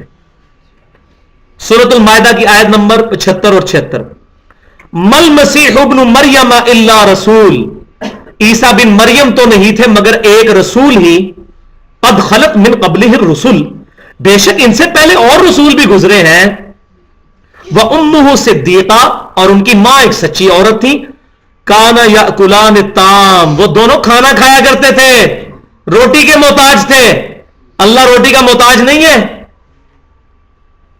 انظر کیف نبین لہم الآیات، دیکھو ہم اپنی آیات کس طرح کھول کر بیان کرتے ہیں. ثم انظر انا یؤفکون، اور پھر ان مشرک عیسائیوں کی طرف دیکھو یہ کس طرح نصارہ الٹے پھرے، آیتیں پڑھتے ہیں لیکن یہ بدعتیں. قل اتعبدون من دون اللہ، اے محبوب صلی اللہ علیہ وسلم آپ فرمائیے ان عیسائیوں سے، کیا تم اللہ کو چھوڑ کر ان کی عبادت کرتے ہو؟ کن کی؟ عیسیٰ علیہ السلام ان کی والدہ کی. من دون اللہ، آگے لفظ من دون اللہ. آپ کہیں گے جی ہم تو بزرگوں کی عبادت نہیں کرتے، لیکن من دون اللہ تو ہو گئے نا بزرگ. اور اگلی بات تو بڑی خطرناک ہے، ما لا یملک لکم ضرا ولا نفعا، یہ حضرت عیسیٰ ان کی والدہ نہ تمہارے نفع کے مالک ہیں نہ نقصان کے مالک ہیں. لو جی عبادت کرو نہ کرو یہ تو چکر ہی لادا ہو گیا. یہ نفع نقصان کے، بھائی عیسیٰ بن مریم نفع نقصان کے مالک نہیں تو سیدنا علی اور شیخ عبد القادر جنانی رحمۃ اللہ علیہ ان کے مقابلے میں کیا ہیں؟ نفع نقصان کے مالک نہیں. یہاں ہو جانا چاہیے تھا نفع نقصان کے مالک نہیں مگر اللہ کے اذن سے، اللہ چاہے تو مالک بن جاتے ہیں، لیکن کیٹاگوریکل ڈینائی ہے. واللہ هو السمیع العلیم، اور اللہ ہی ہے جو سننے والا علم والا. یہ بڑی انٹلیکچوئل آئی ہیں یہاں پہ چیزیں کہ ہر چیز کو ہر وقت سننا اور علم میں رکھنا یہ کسی انسان کے لیے ممکن ہی نہیں ہے. اب مجھے بتائیے اس وقت 6 ارب انسان بیک وقت حضرت عیسیٰ علیہ السلام کو پکارنا شروع کر دیں، حضرت عیسیٰ علیہ السلام سامنے موجود ہو تب بھی 6 ارب لوگوں کی بات سن ہی نہیں سکتے. 2 یا 3 سے زیادہ کی بات سن ہی نہیں سکتا، انسان کی کیپیبلٹی سے ہی باہر ہے، کیسے سن سکتا ہے؟ تو یہ اللہ تعالیٰ کی شان ہے، ہر وقت ہر چیز سے باخبر ہونا. آیت نمبر 49 سورہ بنی اسرائیل کی آیت 56 اور 57، یہ واحد پورشن ہے قرآن پاک میں جہاں اللہ تعالیٰ نے غیر اللہ کو پکارنے کی نفی بھی فرما دی ہے. ویسے آیتیں پیش کریں کہتے ہیں جی یہ تو لکھا ہے اللہ ہم تیری ہی عبادت کرتے ہیں، تجھ سے مدد مانگتے ہیں. یہاں یہ تو نہیں لکھا کہ ہم حضرت علی سے نہیں مانگتے، ہم شیخ عبد القادر، یہ نہیں تو کوئی نہیں لکھا ہوا. تو قرآن میں تو باطل نہیں تھا، یہ نہیں بھی آگے یہ آخری آیت اس لیے آخر میں لگائی ہوئی ہے. قُلِ ادْعُوا الَّذِينَ زَعَمْتُم مِّن دُونِهِ، اے محبوب صلی اللہ علیہ وسلم ان سے فرماؤ تمہیں زون ہے نا جن ہستیوں کے بارے میں، ذرا پکارو ہاں ان کو. یہاں بت مراد نہیں ہے، آگے آ رہا ہے فَلَا يَمْلِكُونَ كَشْفَ الضُّرِّ عَنْكُمْ وَلَا تَحْوِيلًا، نہ تو یہ تمہاری تکلیف دور کر سکتے ہیں نہ پھیر سکتے ہیں. اور جس ساڑھے تے مصیبت آنی سی وہ پھیر دیتی غوث پاک نے، دوئے پاسے ٹر گئی. ہاں یہ کہتے ہیں جڑا 11ویں دن ہے وہ مصیبت آنی بھی ہوئے تھے وہ ٹل جاتی ہے. یہ وہی الفاظ ہیں کشف الضر عنکم ولا تحویلا، نہ تو دور کر سکتے ہیں نہ ٹال سکتے ہیں. یہ بتوں کے بارے میں آیت نہیں، اس آیت کا شان نزول بخاری مسلم میں موجود ہے اور الفاظ سے بھی کلیئر ہو جائے گا آگے کہ ابن مسعود رضی اللہ تعالیٰ عنہ کہتے ہیں کہ مشرکین مکہ جب جنگلوں میں جاتے تھے تو جنوں کی پناہ حاصل کرتے تھے. میں اس جنگل کے جن کی پناہ میں آتا ہوں، تو اللہ تعالیٰ نے فرمایا وہ جن تو خود مسلمان ہو چکے ہیں, وہ تو اللہ کی پناہ میں آئے ہوئے ہیں, تم جنوں کو پکار رہے ہو. اس کا شان نزول بخاری مسلم میں ہے. ابن مسعود رضی اللہ تعالیٰ کہہ رہے ہیں یہ جنوں کے بارے میں ہے, بتوں کے بارے میں نہیں ہے, زندہ مخلوق کے بارے میں یہ آیات. تو اللہ تعالیٰ فرما رہا ہے. اور الحمدللہ اہل سنت کی جتنی بھی تفاسیر ہے, اہل سنت کے لمانے والے تینوں گروہ, بریلوی, دیوبندی, اہل حدیث, تینوں کی تفسیر اس میں پڑھ لیں. تینوں نے لکھا ہے اس سے مراد جن, فرشتے اور انبیاء کرام ہے. کنز الایمان احمد صاحب بریلوی صاحب کے ترجمے میں جو تفسیر ہے, ان کے خلیفہ مفتی احمد یار نعیمی صاحب کے جو مرشد ہیں نعیم الدین مراد آبادی, انہوں نے بھی لکھا ہے یہاں مراد پیغمبر ہے. شکر الحمدللہ, انہوں نے بھی یہ بات لکھ دی ہے. پیغمبر, جن, انسان, فرشتے سارے شامل ہیں اس میں. اللہ تعالیٰ فرما رہا ہے جن کے بارے میں زوم ہے نا, ان ہستیوں کو ذرا پکار کر دیکھو, نہ تکلیف دور کر سکتے ہیں نہ تم سے تکلیف ٹالنے پر وہ قادر ہیں. کیا ہے؟ اولئک الذین یدعون یبتغون الی ربہم الوسیلہ. اور جن لوگوں کو یہ لوگ پکار رہے ہیں وہ تو خود اپنے رب کے حضور وسیلہ تلاش کرتے ہیں. یہ وسیلہ پنجابی والا نہیں ہے, عربی والا ہے, جس کا حکم ہے قرآن میں سورۃ المائدہ کی آیت نمبر 35 میں, جس میں پورا لیکچر میرا یوٹیوب پہ پڑا ہوا ہے, صحیح وسیلہ اور درود شریف. یا ایھا الذین آمنوا اتقوا اللہ وابتغوا الیہ الوسیلہ. اے ایمان والو, اللہ کا تقوی اختیار کرو اور اس کی طرف وسیلہ اختیار کرو. اور وسیلہ کیا ہے؟ وجاہدوا فی سبیلہ, اللہ کی راہ میں جہاد کرو, کوشش بھی کرو, قتال بھی کرو, اللہ کی راہ میں نیک اعمال کرو. یہ ہے وسیلہ. وسیلے سے مراد نیک اعمال. تو وہ 5 وسیلے ہیں جن میں سے ایک ثابت نہیں ہے اور 4 ثابت ہیں, وہ میں نے وہاں بتائے ہوئے ہیں. اس آپ لیکچر کو دیکھ لیں. 720085 720085 ہمارا یوٹیوب کے اوپر چینل کا ایڈریس ہے, اس میں نے ڈیٹیل سے بتایا. تو نیک اعمال وہ تو خود کوشش میں لگے ہوئے ہیں کہ اللہ کے قریب, جن کو یہ پکارے ہیں وہ اللہ کی کوشش میں لگے ہوئے ہیں, اور یہ ظالم ان کو پکار رہے ہیں. ایہم اقرب, کہ ان میں سے کون اللہ کے قریب ہو جائے. وَيَرْجُونَ رَحْمَتَهُ, وہ تو خود اپنے رب کی رحمت کے امیدوار ہیں. وَيَخَافُونَ عَذَابَهُ, اور وہ تو خود اللہ کے عذاب سے ڈرتے ہیں. یہ بت ہے, یہ بت دعائیں کرتے ہیں اللہ کے حضور, نیک اعمال بت کرتے ہیں. یہ انسانوں جنوں کے بارے میں آیات. ان عذاب ربک کان محذورا, بے شک تیرے رب کا عذاب ہے ہی چیز ایسی کہ اس سے ڈرنا چاہیے. سورہ بنی اسرائیل آیت نمبر 56 اور 57 تھی یہ. تو اس پر ہمارا یہ ٹاپک کمپلیٹ ہوا. اب آخری نصیحت کے طور پہ اس پہ جو آیت نمبر 50 ہم نے ڈالی ہوئی ہے, یہ میں سمجھتا ہوں کہ اتنا لیکچر سننے کے بعد اب یہ ہمیں اس آیت کی انٹینسٹی سمجھ آئے گی. سورہ السجدہ آیت نمبر 22, وَمَنْ أَظْلَمُ مِمَّنْ ذُكِّرَ بِآيَاتِ رَبِّهِ ثُمَّ أَعْرَضَ عَنْهَا. اس سے بڑھ کر ظالم شخص کون ہے جس کو اس کی رب کی آیات پڑھ پڑھ کر اس کو نصیحت کی جائے اور وہ پیٹ پھیر لے. اِنَّا مِنَ الْمُجْرِمِينَ مُنْتَقِمُونَ, ایسے مجرموں سے ہم انتقام لے کر چھوڑیں گے. الفاظ دیکھیں, انتقام. اللہ نے فرمایا میں انتقام لوں گا, بدلہ لوں گا ان مجرموں سے جنہوں نے میری آیات سے روگردانی کی. آپ یہ کافروں کے بارے میں آیت ہے, مسلمان بے شک کرتا رہے, مسلمان جو ہے وہ کفر پہ مبنی نظام کو چلاتا رہے, یہود و نصارہ کے ساتھ دوستیاں گانٹ کے مسلمانوں کا قتل عام کرتا رہے, جو مرضی کرتا رہے. جی یہ تو کافروں کے بارے میں آتے ہیں, تو یہ قرآن کافروں کو دے دو. باقی ویسے کافروں کے بارے میں ہے, وہ اس کو پڑھ کے مسلمان ہو رہے ہیں. جنہوں نے مسلمان ہونا ہے ان کے بارے میں ہی ہے نا, ہم نے تو مسلمان بننا ہی نہیں صحیح, تمہارے بارے میں کہاں سے ہونی ہے یہ آیات. تو یہ الحمدللہ ایک بہت بڑا ادھار تھا جو میں اپنے اوپر سمجھ رہا تھا کہ اس کو ریکارڈنگ میں, اس سچ پیپر کو ریکارڈ کروا دیا جائے. اب آخر میں آپ کو اپنے یوٹیوب کے چینل کا ایڈریس بھی بتا دیتا ہوں, www.youtube.com/user اور /720085.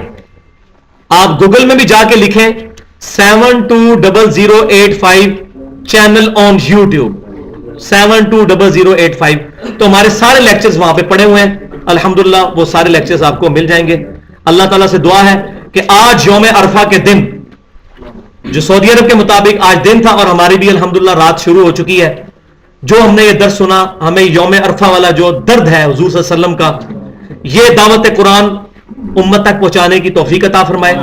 آج مجھے میدان عرفات سے فون آیا ایک بھائی کا حج پہ, انہوں نے کہا علی بھائی بتائیں دعا کیا کریں آپ کے لیے. میں نے کہا ایک دعا کہ اللہ تعالیٰ ہماری دعوت قرآن کو عام کرے. اسی میں ساری دعائیں شامل ہیں. یہ دعوت قرآن جو ہماری نہیں ہے, امام الانبیاء کی دعوت قرآن ہے صلی اللہ علیہ وسلم. تو آخر میں آپ کو صحیح مسلم کی حدیث بھی بتا دوں. کتاب الصیام چیپٹر میں انٹرنیشنل نمبرنگ کے مطابق 2476 نمبر حدیث ہے نبی صلی اللہ علیہ وسلم نے فرمایا جو کوئی 9 ذی الحجہ یوم عرفہ کا روزہ رکھے گا اللہ تبارک و تعالی اس روزے کو اس کے 2 سال کے گناہوں کا کفارہ بنا دے گا، 1 سال گزرا ہوا اور 1 سال آئندہ۔ تو یہ 9 ذی الحجہ پاکستان کے مطابق ہوگا۔ یہ چند جو بیچارے تھوڑے کم علم مولوی ہیں انہوں نے یہ لگا دیا ہے سعودی عرب کا، تو ان بیچاروں کو یہ نہیں پتا کہ آج سے 30-40 سال پہلے تک تو ہمارے فرشتوں کو بھی نہیں تھا پتا کہ سعودی عرب میں کب 9 ذی الحجہ ہے، لوگ پیدل حج کے لیے جاتے تھے۔ تو امت 1400 سال تک اس فضیلت سے محروم رہی ہے۔ تو اس سے مراد 9 ذی الحجہ پاکستان کا ہے۔ اور دوسرا الزامی جواب ایسا ہے کہ رات کو نیند نہ آئے ان بیچاروں کو جو اس طرح کا غلط اجتہاد کرتے ہیں۔ اجتہاد کریں لیکن وہ طریقے کے ساتھ کریں۔ تو اجتہاد کو ہم مانتے ہیں لیکن اس طریقے کے اجتہاد کو نہیں، ہم بھی اجتہاد کرتے ہیں کہ سعودی عرب میں جب دن ہوتا ہے نا امریکہ میں رات ہوتی ہے، تو امریکہ میں تو یوم عرفہ کبھی بھی نہیں آئے گا۔ لہذا امریکہ میں جو اسلام is the fastest growing religion ان امریکہ، امریکہ کے لوگ تو ہمیشہ ہی اس فضیلت سے محروم رہیں گے ان مولویوں کی انٹرپریٹیشن کے تحت۔ تو ان کا اجتہاد غلط ہے، ہمارا اجتہاد صحیح ہے کہ یہ امت پوری آفاقی امت، پوری انسانیت کے لیے دین ہے۔ شب قدر بھی ہمارے حساب سے ہوگی، یوم عرفہ بھی اور جو جہاں تک وہاں یوم عرفہ کا تعلق ہے تو یوم عرفہ والوں پہ تو وہاں روزہ ہی نہیں ہے۔ صحیح مسلم میں حدیث ہے کہ یوم عرفہ والے دن حاجی تو روزہ نہیں رکھیں گے۔ تو یوم عرفہ ہمارا تو کل 6 نومبر 2011 کو انشاءاللہ امید ہے کہ 4:55 یا 57 منٹ آپ رکھ لیں، ختم سحری ہے 4:55 صبح، 4:55 سے پہلے سحری رکھ لیں، کر لیں، اور اپنے گھر والوں کو بھی روزہ رکھوائیں، خود بھی رکھیں۔ میں نے بھی گھر بات کی ہے، اپنے بچوں کو، بیوی کو، والدہ کو روزہ رکھوائیں۔ 2 سال کے گناہوں کا کفارہ ہے، 1 سال گزرا ہوا اور 1 آئندہ، لیکن اس سے مراد صغیرہ گناہ ہے۔ کبیرہ گناہ صحیح مسلم میں حدیث ہے وہ توبہ سے معاف ہوں گے۔ چھوٹے گناہ بغیر توبہ کے بھی نیک اعمال سے معاف ہو جاتے ہیں، لیکن کبیرہ گناہ توبہ کے بغیر معاف نہیں ہوتے۔ اللہ تعالیٰ سے سچے حضور، اللہ کے حضور توبہ کریں، اور اس کے بعد قربانی کا دن آئے گا 10 ذی الحجہ کو انشاءاللہ تعالیٰ، اور اس دن افضل ترین عبادت ہے قربانی۔ سب سے افضل یہ ہے کہ پہلے دن قربانی کر لیں، پہلے دن نہیں کر سکے تو دوسرے دن، نہیں تو تیسرے دن۔ الموطا امام مالک میں صحیح سند کے ساتھ یہ حدیث موجود ہے کہ سیدنا عبداللہ بن عمر رضی اللہ تعالیٰ عنہ کہتے ہیں کہ عید کے بعد 2 دن قربانی ہے، یعنی ٹوٹل 3 دن، 10 ذی الحجہ، 11 اور 12۔ 13 والی جو یوم تشریق والی حدیث ہے 4 دن قربانی والی، وہ منقطع روایت ہے، اصول محدثین پہ وہ ضعیف ہے۔ جبیر بن مطعم رضی اللہ تعالیٰ عنہ سے تابعی کی ملاقات ثابت نہیں ہے۔ تو یہ حدیث جو بخاری مسلم میں رفع الیدین رکوع میں جاتے وقت اور اٹھتے وقت کی جو سند ہے، اسی سند پہ الموطا امام مالک میں عن مالک عن نافع عن عبداللہ بن عمر، اسی سند، گولڈن چین اس کو کہتے ہیں حدیث کی روایت میں، سب سے بیسٹ، کہ عبداللہ بن عمر کہتے ہیں کہ عید کے بعد 2 دن قربانی۔ اور بخاری اور مسلم میں حدیث ہے کہ نبی صلی اللہ علیہ وسلم نے 2 دن روزہ رکھنے سے منع فرمایا ہے، ایک عید الفطر کا دن اور دوسرا عید الاضحیٰ کا دن، یکم شوال اور 10 ذی الحجہ۔ عید 2 دن ہی ہوتی ہے، یہ یوم النہر 3 ہوتے ہیں، 10، 11، 12، ورنہ تو عید کی نماز دوسرے دن بھی پڑھی جا سکتی ہو، جس کی آج رہے گی کل پڑھ لیں، نہیں، عید کے دن 2 ہی ہیں، چھوٹی عید کا دن عید الفطر یکم شوال کو، اور 10 ذی الحجہ بڑی عید کا دن۔ تو عید کے دن 2 ہیں، ان میں روزہ رکھنا منع ہے، اس کے علاوہ کے دنوں میں روزہ رکھنے کی اجازت ہے، اور قربانی کے دن جو ہے وہ 3 ہے۔ تو یہ مسئلہ بھی میں نے کلیئر کیا۔ اللہ تبارک و تعالیٰ سے دعا ہے جو میں نے حق بات بیان کی وہ ہمارے دلوں میں راسخ فرمائے، اگر میرے منہ سے کوئی غلط بات نکلی تو اس کو محو کر دے ہمارے دلوں سے، ہمیں کتاب و سنت اور اجماع کو حجت ماننے کی توفیق عطا فرمائے، کتاب و سنت اجماع کو صحابہ، تابعین، تبع تابعین کے منہج کے مطابق سمجھنے اور اس پر عمل کرنے کی توفیق عطا فرمائے۔ محفل سے اٹھنے کی دعا پڑھ لیں، سبحانک اللہم و بحمدک، اشہد ان لا الہ الا انت، استغفرک و اتوب الیک، وما علینا الا البلاغ المبین۔